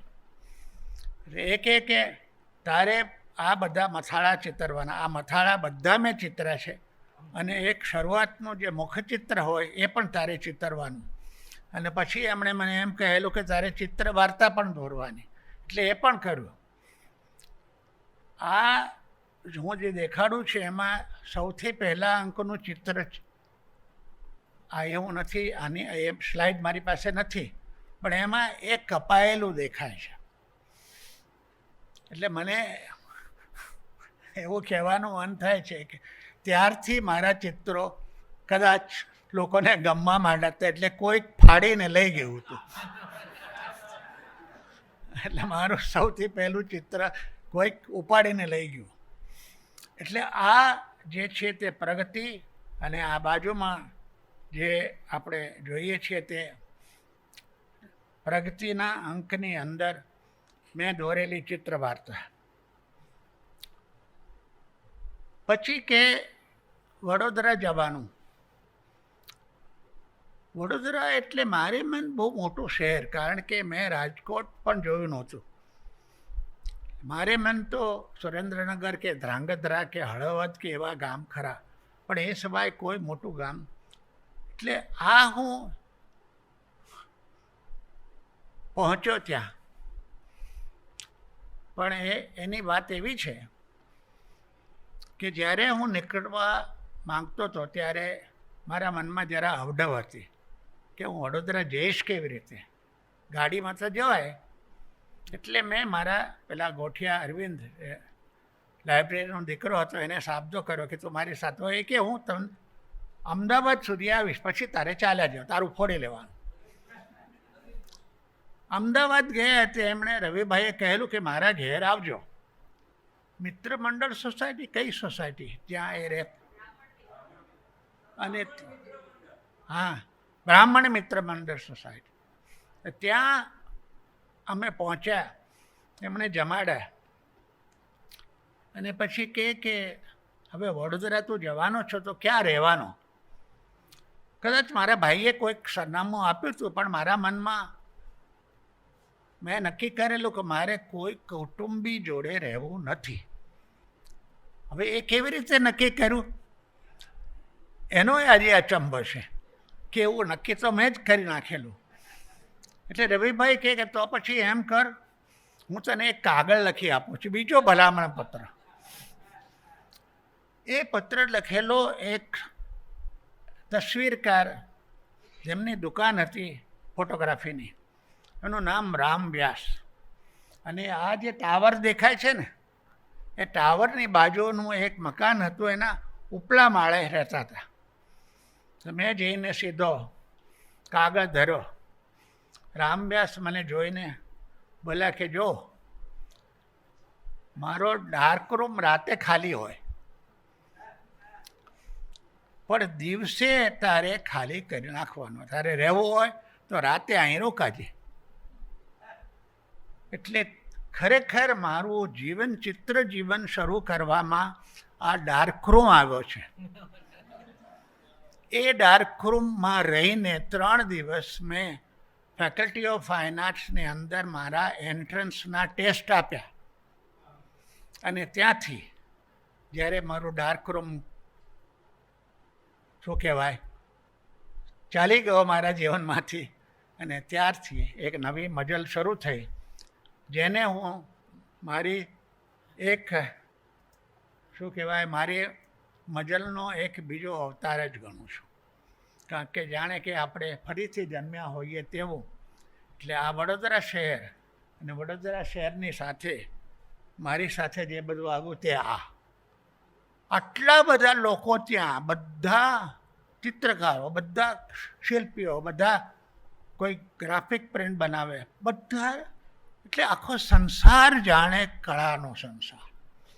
આવું ક્યાં જોવા મળે? સૌથી મોટી અજાયબી જ્યારે હું લાઇબ્રેરી જોવા ગયો, તે જબરદસ્ત લાઇબ્રેરી. અને એમાં આખી લાઇબ્રેરી માત્ર કળાને ભરેલી. એક તમે જુઓ તો વિશ્વ કળાના પુસ્તકો, પશ્ચિમી કળાના, ચીની કળાના, ક્યાંના શું એ ગણવા જાવ તો એનો કોઈ પાર ના આવે એવું. અને એ બધા શિક્ષકો હતા તે બધા અંગ્રેજી બોલે. કાલે જ્યારે રઘુવીરભાઈ મને પૂછતા હતા કે તમને અંગ્રેજી કેવી રીતે આવડ્યું, એટલે મેં કહ્યું હતું કે મારા શિક્ષકો બધા અંગ્રેજી બોલતા હતા. અને બીજું કે મેં એક ગાંઠવાળી કે મારાથી જે મોટા જે વિદ્યાર્થીઓ છે એનો સંપર્ક સાધવો. કારણ કે એ લોકો પણ બધા બહારના, ગુજરાત બહારના, અને બધા અંગ્રેજી બોલે. એટલે એમ ઠેબા ખાતા ખાતા અંગ્રેજી શીખો, અને ઠેબા ખાતા ખાતા ચિત્ર કરવા માંડો.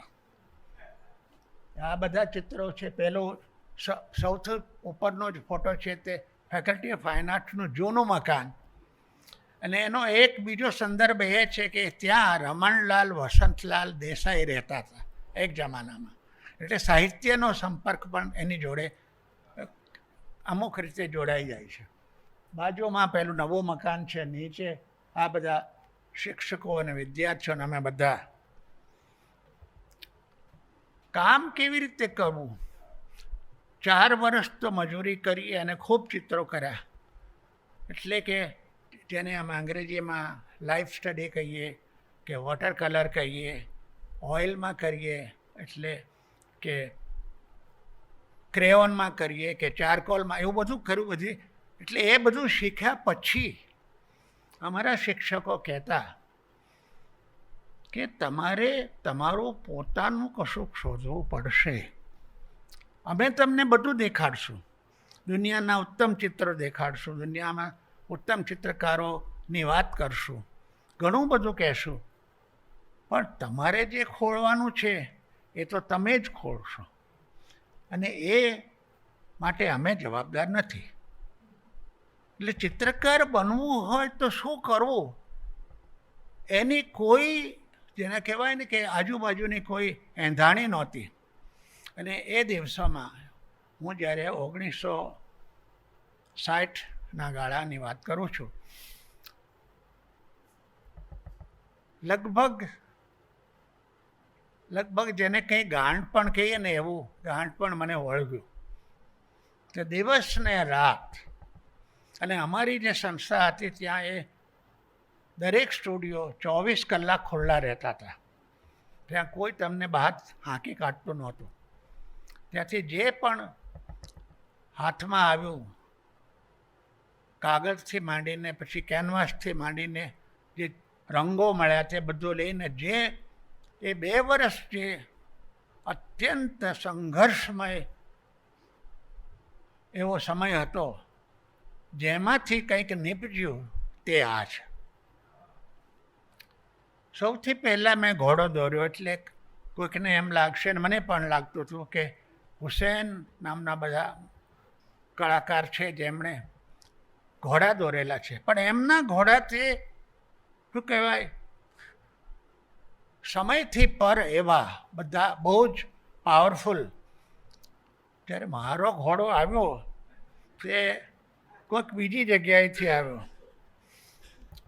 ખરેખર આમાં અહીંયા એ ચિત્ર નથી, પણ હું તમને એ કહેવા માગું છું કે મારો ઘોડો તે આપણા ઘોડાગાડીનો ઘોડો હતો.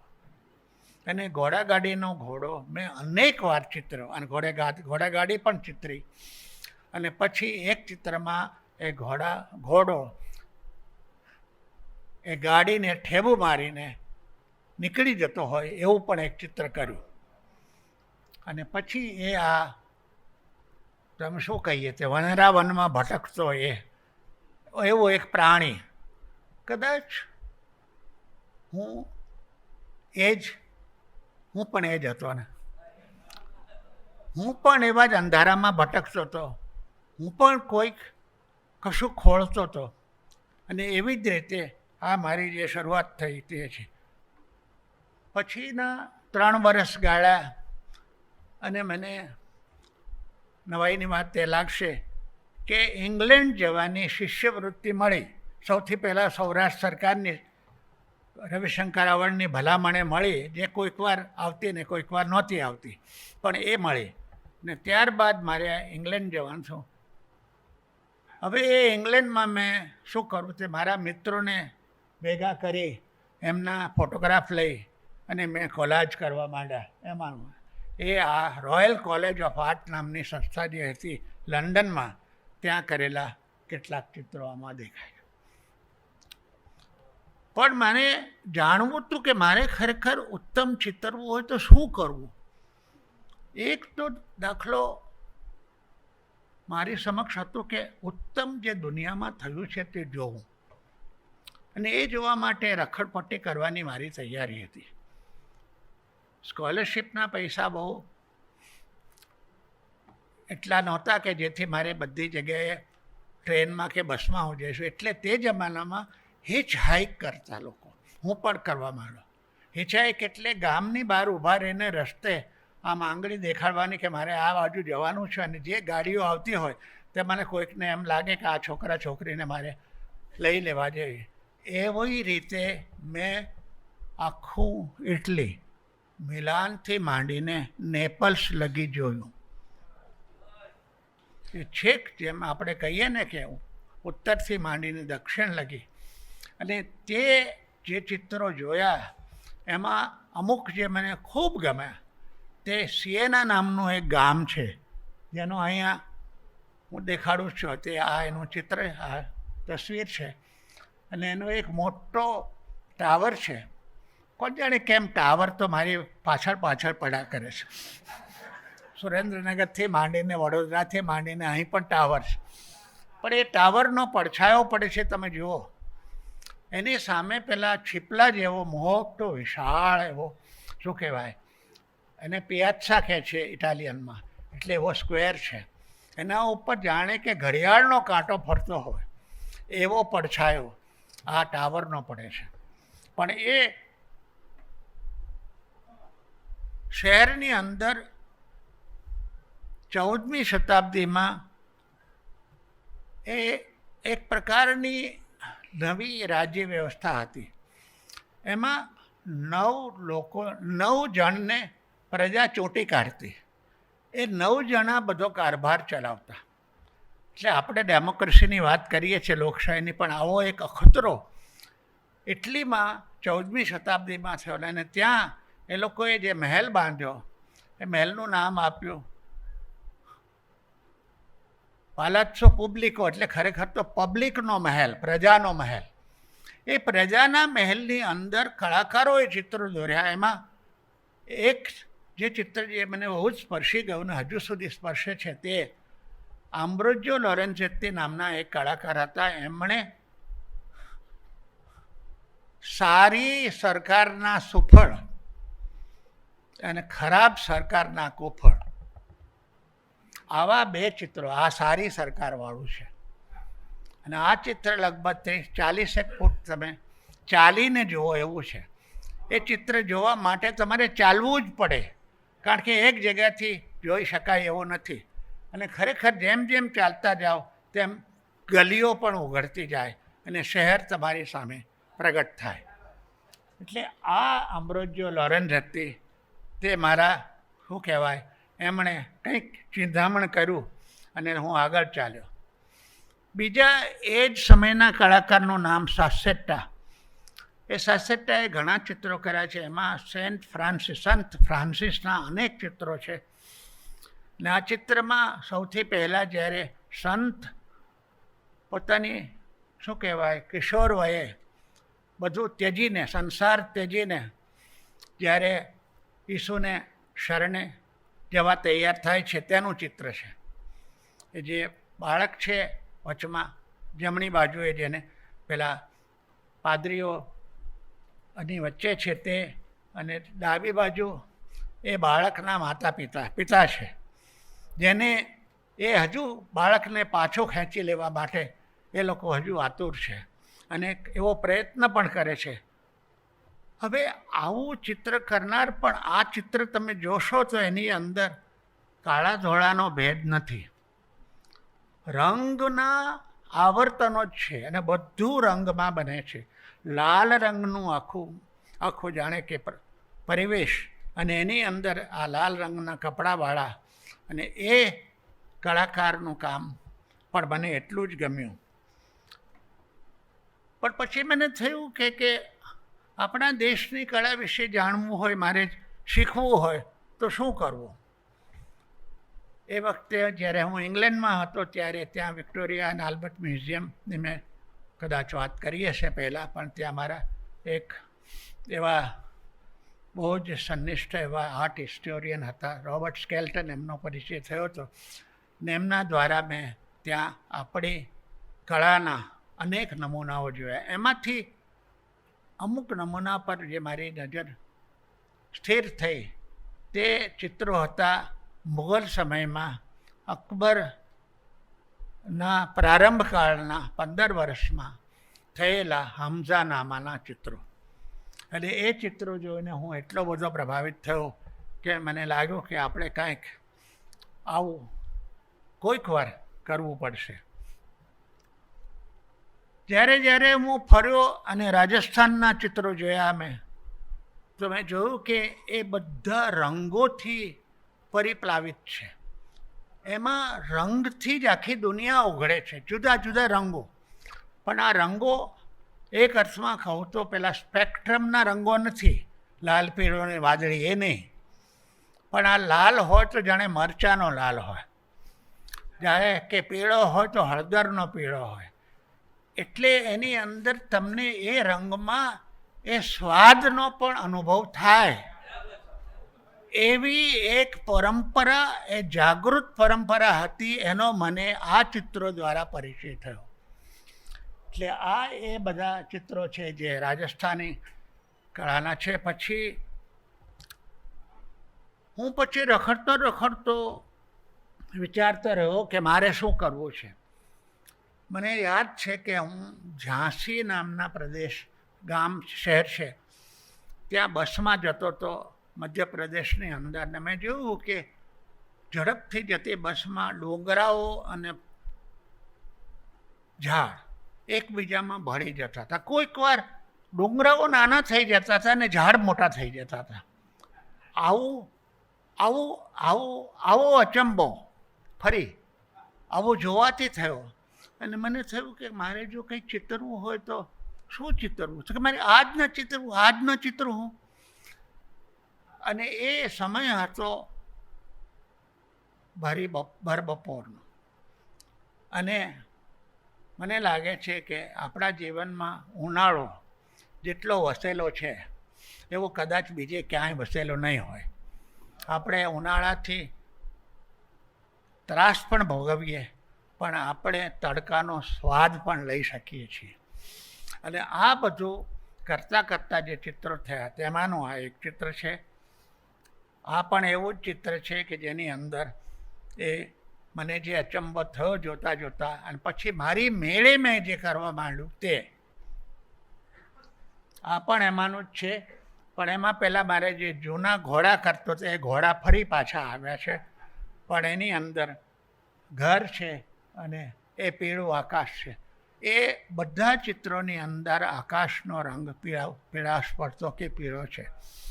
ખરેખર તો અમે જેને કેડમિયમ યલો કહીએ અથવા જેને લેમન યલો કહીએ, એવા જે 3-4 પીળા હોય છે, એ ચારેય પીળાઓને એકબીજા સાથે મેળવીને ઉપરા છાપરી કરીને હું આ જાતની પીળાશ ઊભી કરતો. 1975માં મેં એક ચિત્ર શરૂ કરેલું આવું, જેની અંદર વચમાં એક માણસ જેને એક કરતાં વધારે હાથ અને પગ છે એ નાસી જતો હોય એવું કંઈક મેં બતાવેલું. પણ ધીમે ધીમે જેમ ખબર પડી કે એ તો કટોકટીનો ગાળો હતો અને દુનિયા આખી આજુબાજુની દુનિયા બદલાઈ ગઈ હતી, ત્યારે એ પાત્રને મેં કાઢી નાખ્યું અને આ ચિત્રને મેં 2 વર્ષ પછી પૂરું કર્યું. એ મૂક શહેર છે, સ્પીચલેસ સિટી, જેમાં કોઈ મનુષ્ય હાજર નથી અને બધું જાણે કે જનાવરોને હવાલે. તે જ સમયે લગભગ 1969ની અંદર મને થયું કે મારે ચિત્રો કરવા હોય તો કેવી રીતે કરવા. ત્યાર સુધીના જે ચિત્રો થતા એમાં આપણે કલ્પના કરીએ તો ચિત્રની અંદર એક જ આકૃતિ અથવા ઇમેજ હોય અને એ ઇમેજ ફરતા બધા જાતના બીજા જે કહેવાય તે રંગો દ્વારા કે બીજી આકૃતિઓ દ્વારા એને આખું આયોજન કરીને બધું. એટલે અમારા પહેલાંની જે પેઢી હતી, દાખલા તરીકે હુસેન, રાઝા, તૈયબ મહેતા વગેરે, એ બધા કલાકારો જે હતા, જે અમારા વડીલો કહેવાય, એ જે વિઝન હતું, એ એમનું જે દર્શન હતું, એમના દર્શનમાં અને અમારા દર્શનમાં થોડો ફેર હતો. એ ફેર કેવી રીતે લાવવો કે મને લાગ્યું કે મને તો ઘણું બધું ગમે છે, મને તો એક આકૃતિ કરવામાં રસ નથી. મને દાખલા તરીકે મને ભારતીય લઘુચિત્રો ગમે છે, મને યુરોપના સિએનએસ પેઇન્ટિંગ ગમે છે, મને ફોટોગ્રાફી કરવાનું ગમે છે, તો શું કરું? આ બધું એકસાથે એકઠું કરી શકાય? એ પ્રશ્નનો જવાબ આમાં છે કે જે ઘરો બનાવ્યા છે તે કાલ્પનિક છે, જે પીપળનું ઝાડ બનાવ્યું છે તે જોયું હોય તેવું છે, જે બાજુમાં જમણી બાજુ ઉપર જે દેવદૂતો છે તે એક ઈરાની ચિત્રમાંથી લાવ્યો છું. ઉપર પૈગંબરની યાત્રાનું ચિત્ર છે, એ મેં એમાંથી લઈને ઉદ્ઘૃત કર્યું છે. અને એ બધાની સાથે આગળ મારી માનો મેં લીધેલો ફોટોગ્રાફ, એ મેં ચિત્ર છે. એટલે આમાં કોઈ એક પદ્ધતિ નથી, એક તમે જો કહો છો ને સ્ટાઇલ, એક નથી, અનેકનો મહિમા છે. અને બધાને સાથે મૂકીને કરી શકાય કે નહીં, એનો આ સૌથી પહેલો ખતરો. એટલે returning home after long absence એવું એનું શીર્ષક છે. હજી બીજા અર્થમાં કહીએ તો ઘેર જતા પણ કહી શકાય એને. પછીના ચિત્રોમાં એ બધું આગળ વધ્યું અને એમ કરતાં કરતાં ચિત્રની અંદર એક વસ્તુ મેં તમને કહી નથી, એ કે મારા પગે ચક્કરડું છે. હું એકલો બેસી શકતો નથી, હું ચાલ્યા કરતો. અને જ્યાં જ્યાં ગયો ત્યાં બધે ચાલીને ગયો છું. એટલે યાત્રા મારા શું કહેવાય, જે કંઈ પણ સ્વત્વ છે એના મૂળમાં છે. એટલે ચિત્રમાં યાત્રા આવે ખરી, તો ચિત્રની અંદર તમે પ્રવેશ કરો તો એક સ્થળથી બીજી સ્થળે જવા માટે જો તમે તમારી નજર ફેરવો તો તમારી નજર યાત્રા કરતી થઈ જાય. જેમ આમાં ચંપાનું ઝાડ છે તેની આ બાજુ વિશાળ પ્રદેશ છે જેમાં ટ્રેન ચાલી રહી છે. ઉપર તમે જુઓ તો બીજું ઘર છે, ઘરની અંદર બે સ્ત્રીઓ બેઠેલી છે, એ બધું. એટલે એક પછી એક આકૃતિઓમાં તમે ધીમે ધીમે યાત્રા કરતા હો, એ રીતે તમે એની અંદર ફર્યા કરો, એવો એક ઉદ્દેશ. ઘર ફરી યાદ આવ્યું તો એમ થયું કે મારે ઘાંસીવાડની શેરી જો ચિતરવી હોય તો શું કરું? તો એ શેરી આખી મારે ઉઘાડવી પડે. એટલે એ શેરીની અંદર જે ઘરોની અંદર થઈ રહ્યું છે એને સામે લાવવું પડે. અને એ શેરી ધીમે ધીમે નીચેથી કે ઉપર જતી કે ઉપરથી નીચે આવતી, એ બધી શેરી અને વચમાં આવતી એક મસ્જિદને તમે જોજો કે ક્યાંય ઘુમ્મટ નથી, એના મિનારા પણ લગભગ નહિવત છે. અને એની ઉપરના સ્થળે તમે જુઓ તો ખબર પડે તો એમાં એક આત્મચિત્ર છે, એમાં મને ઉચકીને બે દેવદૂતો જાણે કે લઈ જતા હોય એવું છે. નાનપણમાં મેં સાંભળેલું કે દેવદૂતો આપણને દેખાતા નથી, પણ પશુઓને દેખાય, કૂતરાઓને દેખાય, જે પેલા કૂતરા ભસે છે ને એમને. અને બીજું એ કે દેવદૂતોનો કોઈ પડછાયો પડતો નથી. મનુષ્યનો પડછાયો હોય પણ દેવદૂતને પડછાયો હોતો નથી. એટલે આ એક એ પ્રકારની સ્પીકિંગ સ્ટ્રીટ નામનું ચિત્ર થયું. ત્યાર પછી વચમાં હું બેઠેલો છું. ડાબી બાજુએ ઉપરના ભાગે જાણે કે મારું સુરેન્દ્રનગરનું જીવન છે. જમણી બાજુ જુઓ તો ઘર છે, તે મારું વડોદરાનું ઘર છે. નીચે આવો તો ત્યાં જે કોલેજમાં હું ભણાવતો હતો, ફાઇન આર્ટ્સ કોલેજ, એની કંઈક એમાંથી આવેલી કેટલીક આકૃતિઓ છે. અને નીચે ડાબી બાજુએ એક ઝાડ છે. એ ઝાડની અંદર ચહેરાઓ છે, તે મારા ગુરુઓ અને મારા મિત્રોના છે. એ સ્પીકિંગ ટ્રી એટલે બોલતું ઝાડ, એનો અખતરો આ ચિત્રમાં સૌથી પહેલાં કર્યો. વડોદરા શહેર એના શૈક્ષણિક ક્ષેત્રે પ્રદાન માટે ખૂબ પંકાયેલું, પરંતુ એ વડોદરા પછી એક જમાનામાં રમખાણોને કારણે પંકાવા માંડ્યું. અને આ રમખાણો એટલા બધા થયા કે એકવાર તો કોઈક ખબરપત્રીએ કહ્યું કે એક વર્ષમાં આટલા બધા રમખાણો થયા હોય એવું ગામ બીજું કોઈ નથી, એ માત્ર વડોદરા છે. એટલે આ એક ચિત્ર થયું તે એ રમખાણોને કેન્દ્રમાં રાખીને થયું છે. સિટી ફોર સેલ એટલે આ શહેર વેચવાનું છે. એ પછીના અરસામાં મારા મનમાં સવાલો ઉઠ્યા કે તો પછી આપણે આ પરિસ્થિતિમાં કોઈકની નજીક જવું હોય, એવી જે કોઈ વ્યક્તિ હોય કે જે આપણને રસ્તો ચીંધાડે. અને મારા મનમાં ત્યારે કબીર આવ્યા. અને કબીરના મેં પદો બાળપણમાં પણ વાંચેલા, સાખી અને દોહા બંને. અને પછી મને થયું કે જો કુમાર ગાંધર્વ જેવા સંગીતકાર કબીર ગાતા હોય તો આપણે કબીર ચિત્રમાં શું વાંધો છે.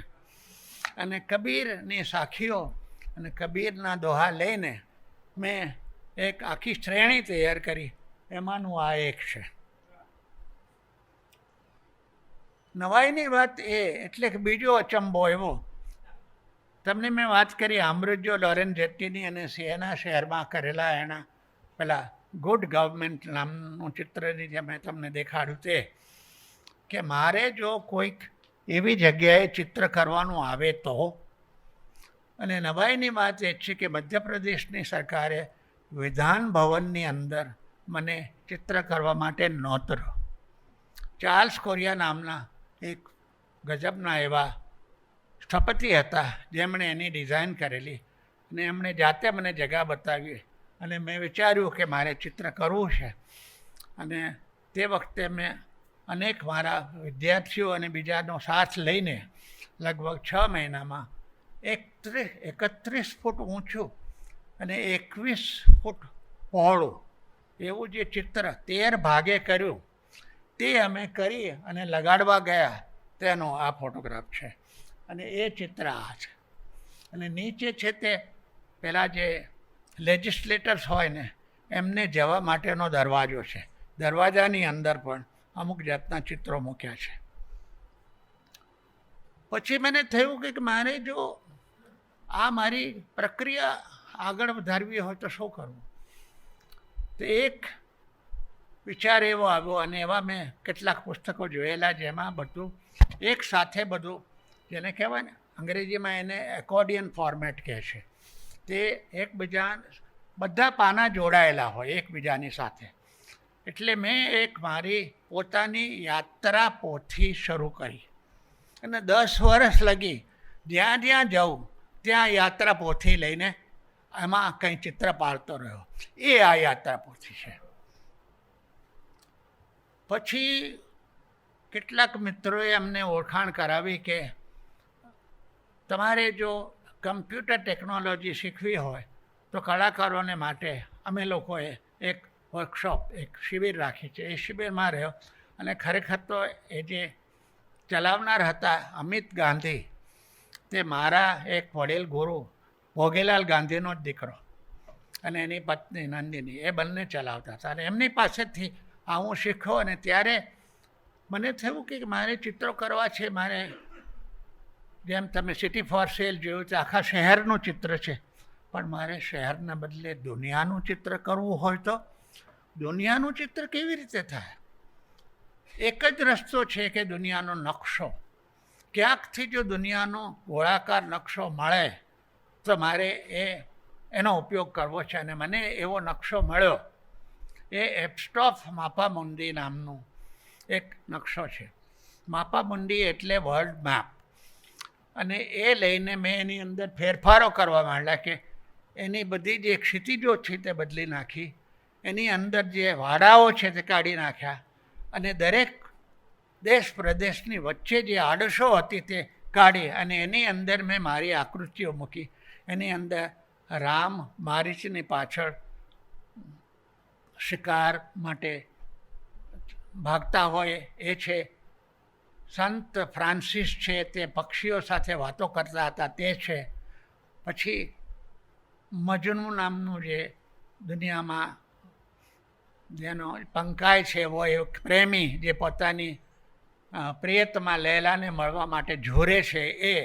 ને એ બધાને ભેગા કરીને મેં અને પેલી બાજુ ડાબી બાજુ છે તે એ બીજી વાત છે, પણ જમણી બાજુ છેડે છે તે કબીર છે, અને આ બાજુ મારી માગદાલેન છે, અને આ બાજુ એક વ્યક્તિ નૃત્ય કરે છે, અને આ બાજુ એક ઘડીબાઈ એક જુવાન છોકરાને લઈ જાય છે. એની વાત કરું ટૂંકમાં.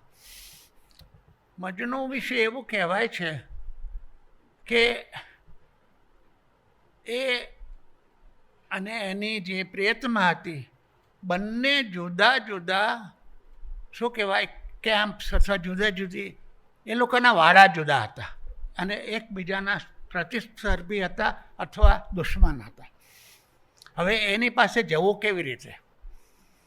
એટલે કહે છે કે એણે ફકીરનો વેશ, ફકીર એટલે કપડાં કાઢી નાખ્યા, એક માત્ર ઉપરનું વળગાણ રહેવા દીધું, અને એક બાઈને કહ્યું કે તું મારા ગળામાં આ ફાંસલો નાખ અને તો મને લઈને પેલા જે એ તંબુ એ જે એ લોકોનું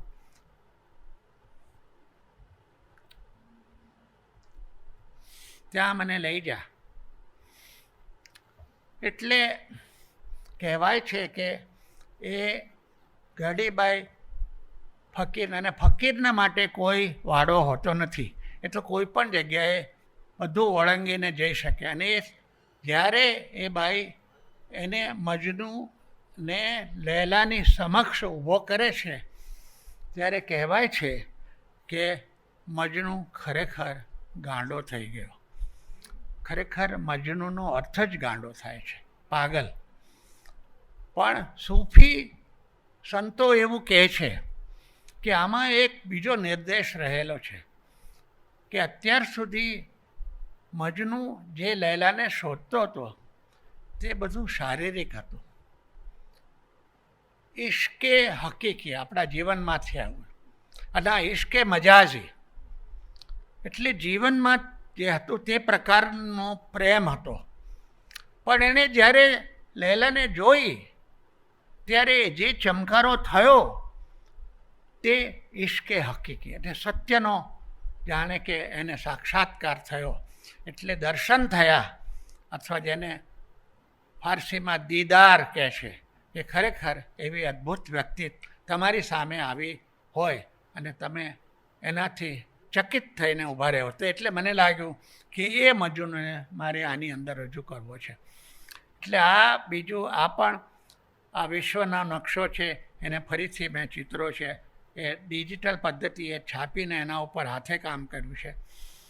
આવા જ બીજા પણ ઘણા બધા બનાવ્યા. આ પણ વિશ્વનો નકશો છે. એ જ નકશાની અંદર મેં ઘણી બધી આખી દુનિયાની જે આકૃતિઓ છે તેને ફોટોગ્રાફી દ્વારા અથવા ચિત્રો દ્વારા બધી એકઠી કરીને સાથે મૂકી છે. અને ત્યારબાદ મારો પરિચય થયો એક નવા પ્રકારની પરંપરા. રાજસ્થાનમાં એક કાવડ નામની કાવડ નામનો એક ડબ્બો લાકડાનો, એના બારણા ખોલે 2 બાજુ કે 3 બાજુ, અને સંગીતકારો ના ખરેખર તો જે પરફોર્મર એટલે જે એના પછી પોતે વાર્તા કહેતા હોય તે એને પહેરીને એ બારણાઓ ખોલીને તમને એ બધા ચિત્રો દેખાડે. મને લાગ્યું કે મારે આ ડબ્બો બનાવવો છે, એટલે મેં મારી કાવડ બનાવવાની શરૂઆત કરી. પણ મારી કાવડ એમાં દેવદેવી નહોતા, એમાં દાનવો પણ હતા, પણ મુખ્યત્વે એ મનુષ્ય જીવનનો જ આલેખ છે. અને એમાં અનેક પ્રકારના જે પેલી જૂની કાવડ છે તે જે પારંપરિક છે તે ઉપર દેખાડી છે, નીચે છે તે મેં બનાવી તે કાવડ છે. અને આવી મેં અનેક કાવડ બનાવી. આ એક બીજી કાવડ છે જે શું કહેવાય એમાં હિજરતનો પ્રસંગ ટાંકેલો, એટલે બધા પ્રસંગો જે છે તે દુનિયાની કળામાંથી હિજરતના જે કાંઈ પણ પ્રસંગો છે તેને ટાંકેલા છે. પણ પછી મને થયું કે એવી કોઈ કાવડ બનાવી કે જેની અંદર આપણે દાખલ થઈ શકીએ. તો પહેલી તો નાની હતી, લગભગ કોને કે 15-16 ઇંચની, અને પહોળો કરો તો 3-4 ફૂટની થાય. પણ પછી મેં કલ્પના કરી કે મારે કાવડ એવી કરવી છે, એટલે 7 ફૂટની કાવડ કરી, 8 ફૂટની. અને આ બારણા એટલા જ મોટા અને એ ચારે બાજુ ખુલે એટલે આ એક આવડ ને પાછું મેં ઘેર જતાંવાળું મારું જે ચિત્ર હતું એમાંથી ટાંક્યું. અને એ ઉપરાંત બીજા ઘણા બધા જાત જાતના જે હતા જે આકૃતિઓ હતી, પણ છેલ્લે એમાં મેં દરેક જુદી જુદી જે પરંપરાઓ છે વિશ્વની, ધર્મ પરંપરા કહો કે વિચાર પરંપરા કહો, એ બધા લોકોને એકઠા કરવાનો, સંગત ઊભી કરવાનો એક નુસ્ખો અજમાવ્યો. તેમાં આ બધા, એમાં કબીરના સાથી પણ છે, એમાં ઈસાઈ છે, એમાં ઇસ્લામી છે, એમાં હિન્દુ છે, એમાં બૌદ્ધ છે, એ બધા ભેગા થઈને એક સાથે એકબીજાની સાથે વાત કરતા હોય એવું. અને એની અંદર જ આ પાછું મેં મોટું એક પાછું જે બાપા મુંડી કહો છો તેવું કર્યું. અને આમાં આ ચિત્રની અંદર મને નકશો મળ્યો દ્વારકાનો, અને એમાં મેં એક બાજુ ક્યાંક મેં સુદામાને મૂક્યા છે, છેલ્લે છેડે દેખાય તો, પણ ઉપરના ભાગે એ દ્વારકા નગરીની ઉપર મજનુ પણ એક જમાનામાં એણે બધું આખી દુનિયા છોડીને માત્ર પ્રાણીઓ સાથે રહેવાનું શરૂ કરેલું એવું એક ચિત્ર છે, એ એમાં મેં ટાંક્યું છે.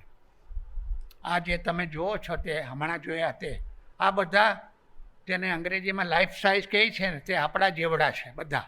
5-5 ફૂટ ઊભા થાય તો 6 ફૂટના આવા આ પાત્રો છે બંને બાજુ. આ બે બાજુ પહેલું જોયું તે ડાબી બાજુ, અને આ બધા છે તે જમણી બાજુ. અને એની અંદર જાઓ તો એક ઝાડ છે, તે મેં તમને પહેલાં વાત કરી હતી તેમ બોલતું ઝાડ. એ બોલતા ઝાડની અંદર જેટલા જીવનના અનેક પ્રસંગોની જે આકૃતિઓ છે તેને એકઠી કરવાનો પ્રયત્ન કરો તે એ છે.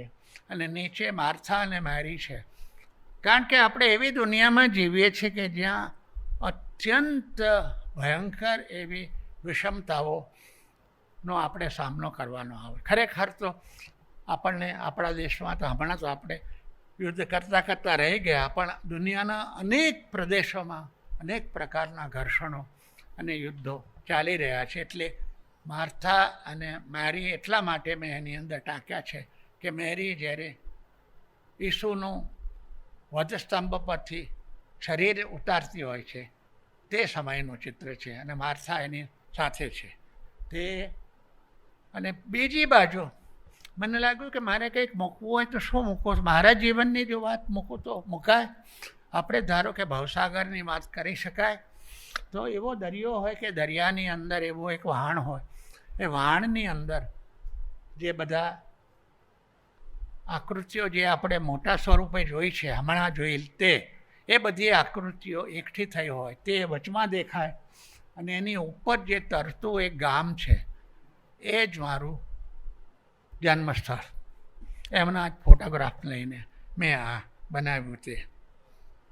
અને એની ઉપરના ભાગે મેં આકાશ બનાવ્યું. તો આકાશ કયું, આકાશમાં તો દેવતાઓ પણ હોય અને દાનવો પણ હોય, અને એ બધા એની અંદર વણી લીધા છે. એક બાજુ વડોદરા શહેરનો ખૂણો, એની જે દિવાલો છે ચારે બાજુ જુઓ તો બે બાજુ વડોદરા શહેરનું એમાં કોટેશન છે, એટલે ટાંકેલું છે.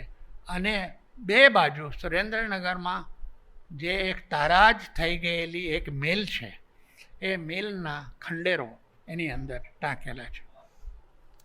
ત્યાર પછી એક મેં મોટું ચિત્ર કરવાનું હાથમાં લીધું. ખરેખર તો ચીનમાં એક પ્રદર્શન થવાનું હતું અને અમે લોકો ચીન પણ ગયા હતા.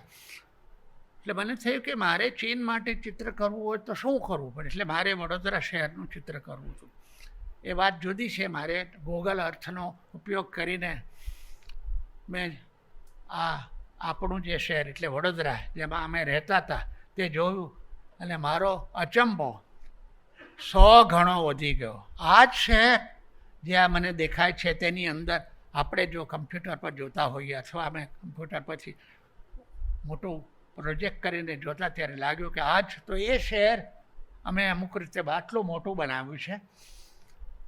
પણ એની અંદર કારણ કે આ ચિત્ર ચીનમાં દેખાડવાનું હતું તો સૌને ખ્યાલ છે કે હ્યુએન સાંગ નામનો એક સાધુ, ચીની સાધુ ભારત આવેલો, આપણે ત્યાંથી બૌદ્ધ પુસ્તકો લઈને ગયો હતો.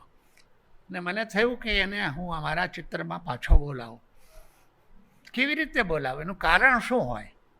કારણ એ છે કે ગુજરાતના અનેક આર્કિયોલોજીકલ જે સાઇટ્સ એટલે જે જગ્યાઓ છે તેમાંની એક જગ્યાએથી જે વસ્તુઓ મળેલી એમાં એક કુંભ મળેલો છે.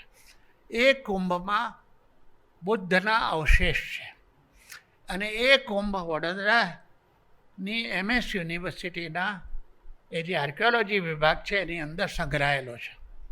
એટલે આ તો એક અદ્ભુત એવો શું કહેવાય દૈવી પદાર્થ. એટલે જાણે કે હું કહેતો હોઉં કે હ્યુએન સાંગ તો આવ વડોદરા, કારણ કે અહીંયા બુદ્ધના અવશેષો જળવાયેલા છે. આ એ આખું ચિત્ર છે, તમે જોવું તો આની વિગતમાં નહીં જાઓ કારણ કે બહુ વાર લાગશે. એટલે ઉપર આખું વડોદરા શહેર છે, નીચે પણ એ જ છે અને બીજી કેટલીક આકૃતિઓ છે. આ આખું ચિત્ર ઉપરનો જે ભાગ છે તે છે અને આ 24 ફૂટ પહોળું છે, લગભગ 8 ફૂટ ઊંચું છે. આ એ જ ચિત્ર છે. પછી મને લાગ્યું કે મારે અમદાવાદનું ચિત્ર કરવું હોય તો શું કરું. અમદાવાદના જૂનો વિસ્તાર છે એનો એક નકશો મને મળ્યો. એ નકશો જોતાં મને લાગ્યું કે એનો જે આકાર જે છે ઉપરનો, આમાં જુઓ તો ક્યાંક એનો હૃદયના આકાર સાથે મેળ ખાય એવું છે. એટલે મારે એવું જ કંઈક જોઈતું હતું અને એ મેં લઈ અને અમદાવાદનું આ ચિત્ર બનાવવું.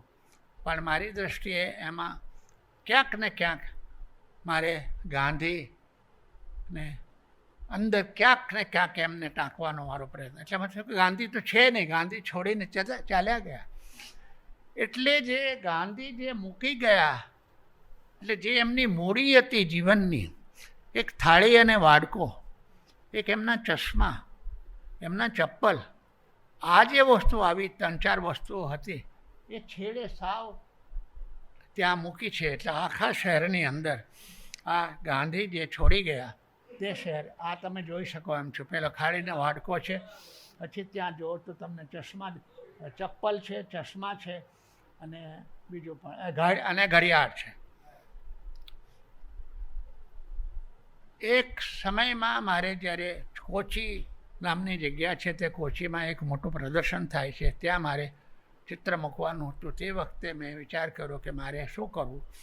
તો આપણો જે વસાહતી કાળ હતો એની સામે ગાંધી જેમ ઊભા હતા, એ બેને ક્યાંક સામસામે લાવવા હોય તો શું કરી શકાય.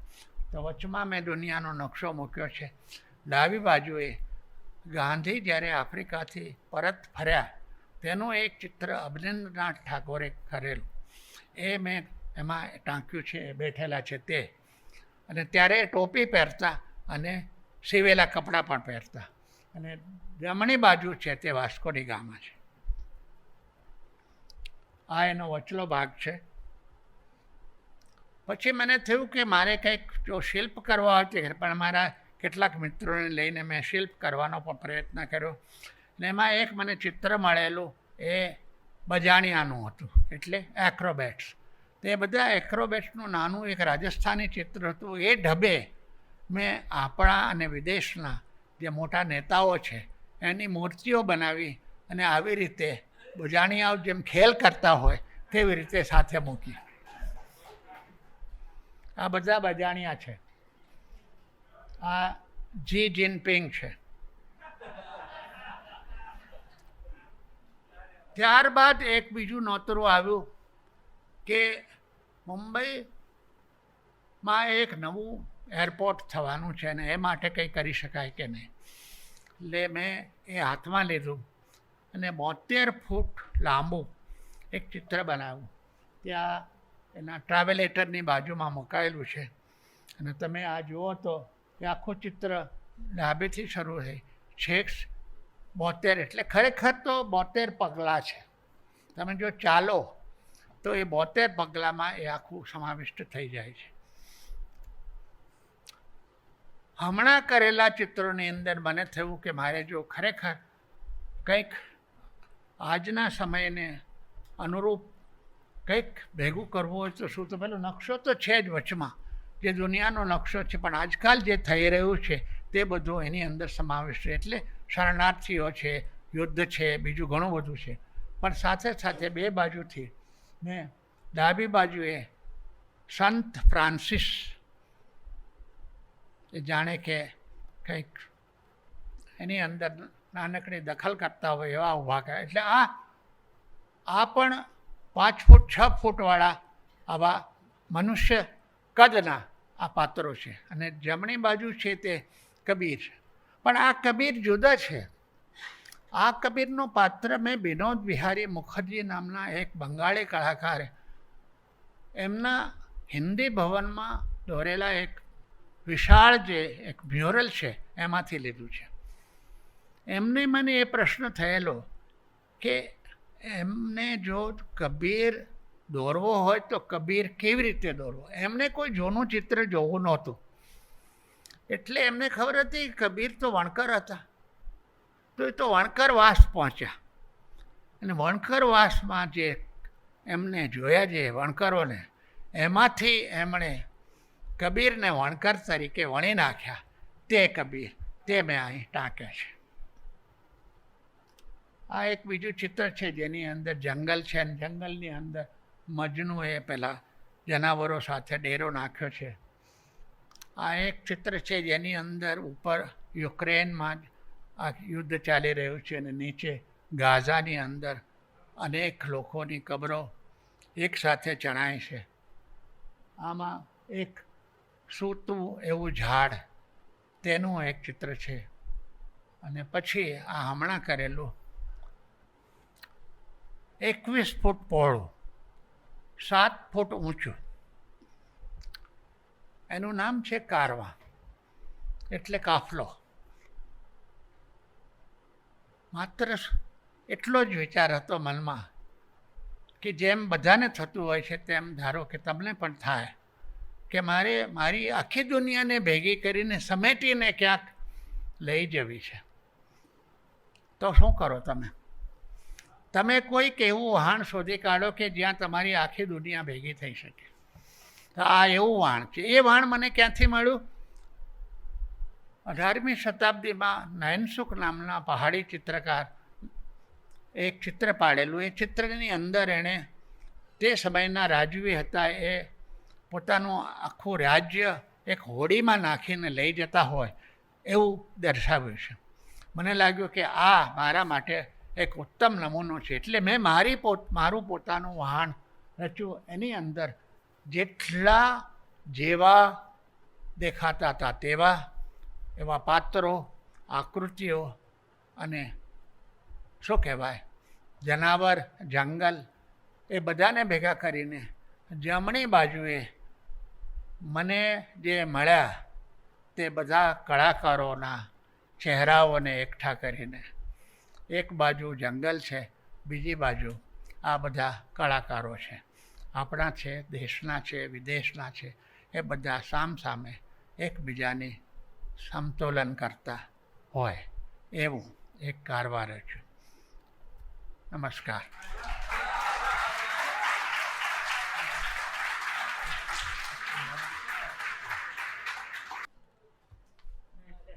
એક ચિત્રકારની સફર આપણે ખૂબ સારી રીતે નિહાળી અને આપણે સૌ ધન્ય થયા. આજે એવી ક્ષણ અનુભવીએ છીએ કે આજે આ અમારા એવોર્ડનું ગૌરવ વધ્યું છે કે એક એવી વ્યક્તિને આ એવોર્ડ મળ્યો છે કે જે એવોર્ડની ગરિમા આજે વધી છે. આજના સમગ્ર કાર્યક્રમના આભાર દર્શન માટે હું માનનીય શ્રી નીતિનભાઈ શુક્લને વિનંતી કરીશ. આદરણીય ગુલામ મોહમ્મદ શેખ સાહેબ, અત્યાર સુધી મંચસ્થ હતા અને સામે બેઠા છે બધા મહાનુભાવો, અન્ય મહાનુભાવો, અમદાવાદના કલા રસિક અને સાહિત્ય પ્રેમી સજ્જનો સન્નારીઓ, સૌથી પ્રથમ આભાર તો લેખક, કવિ, ચિત્રકાર ગુલામ મોહમ્મદ શેખ સાહેબનો માનવાનો છે. એમણે એવોર્ડનો સ્વીકાર કર્યો અને એમને અમે એનાયત કર્યો ત્યારે અહીંયા આવ્યા એને માટે. શેખ સાહેબ સાથે યોગાનુયોગે બે નાતા છે. એ સુરેન્દ્રનગરના છે અને હું પણ સુરેન્દ્રનગરનો છું. વઢવાણ મારું મોસાળ અને એમણે જે ભોગાવો નદીની વાત કરી, જ્યાં રાણક દેવી સિદ્ધરાજ જયસિંહ જેની પાછળ પડ્યા હતા, રાણક દેવી ત્યાં આવીને અગ્નિ સ્નાન લીધું એ જગ્યા. અને બીજું એક એ છે કે 2024નો પદ્મભૂષણ એવોર્ડ એમને જ્યારે મળ્યો, પદ્મભૂષણથી એનાયત થયા, એ વખતે ધીરુભાઈને પણ 2024નો મળ્યો હતો, 2014નો મળ્યો હતો. 2015ના માર્ચમાં ધીરુભાઈ તો રહ્યા નહોતા, એટલે એમના વતી મેં સ્વીકાર્યો. ત્યારે અમે બંને સાથે રાષ્ટ્રપતિ ભવનમાં બેઠા હતા અને એ બીજો યોગાનુયોગ પરિચય. આજે આપણે એમને ઘણાને યાદ હશે કે જે સુબ્રમણ્યમ સાહેબને જ્યારે આપણે સર્વસાચી એવોર્ડ આપ્યો ત્યારે પણ શેખ સાહેબ હતા અને એ વખતનું પ્રવચન પણ બહુ મનનીય હતું. એ લેખક છે, કવિ છે, ચિત્રકાર છે, પણ એ સિવાય એક નિસ્બત ધરાવનાર વ્યક્તિ પણ છે, સામાજિક નિસ્બત ધરાવનાર પણ વ્યક્તિ છે. અમિતભાઈએ કહ્યું હતું કે અતુલ ડીડિયાને આંખે ઉપર જઈને જોવું જોઈએ અને એમને ફોબિયા હતો હાઇટનો, એટલે આંખે જે રીતે પાટા બાંધીને લઈ ગયા હતા, એવી રીતે કદાચ આપણને સમાજને પણ એ ફોબિયા હોય તો આંખે પાટા બાંધીને પણ ઉર્ધ્વગતિ કરાવે છે અને એ રીતે પણ એમની નિસ્બત એ દેખાડે છે. હસમુખભાઈ શાહ આઈપીસીના એક્સ ચેરમેન, એમની સ્મૃતિમાં એમણે જે રીતે વડોદરામાં આયોજન કર્યું હતું એ પણ એ નિસ્બતનો જ એક પરચો છે. બહુ જ સુંદર એમણે પ્રતિભાવ આપણને આખી એમની જીવન યાત્રાનો ચિત્ર સાથે કર્યો, એ બહુ લાંબા ગાળા સુધી આપણને યાદ રહેશે. કવિ, અનુવાદક, લેખક, કલાકાર પિયુષભાઈનો પણ આભાર માનીએ. એમણે બહુ જ બહુમુખી વ્યક્તિત્વ ધરાવનારનો બહુ વિસ્તૃત પરિચય આપણને આપ્યો અને એમણે જે કાવ્યથી પરિચયને પૂરો કર્યો એ પણ બહુ ગમ્યું. આપણા પ્રખ્યાત ચિત્રકાર અમિતભાઈનો પણ આભાર પ્રાસંગિક પ્રવચન માટે, બહુ જ માન્ય પ્રવચન માટે, અને ખાસ કરીને આ એવોર્ડની સ્થાપના કરવા માટે પણ એમનો આપણે આભાર માનીએ. લેરી સાહેબ અમારા વડીલ છે અને એમની ઉપસ્થિતિ જ અમારા માટે બહુ ધન્ય હોય છે. કુમારપાળભાઈ આપણને આખા વિશ્વકોશનું જે વિહંગાવલોકન કરાવ્યું એમના માટે એમનો આભાર. અશ્વિનભાઈનો સુરુચિપૂર્ણ સંકલન માટે અને અલ્પાબેનનો વિશ્વગાન માટે આભાર. આપ સૌનો સૌથી વિશેષ આભાર કે આપ સૌ અહીંયા ઉપસ્થિત રહ્યા અને આ પ્રસંગને જેને આપણે પહોંચ્યા એ પ્રસંગને તમે ધન્ય કર્યો. Thank you very much.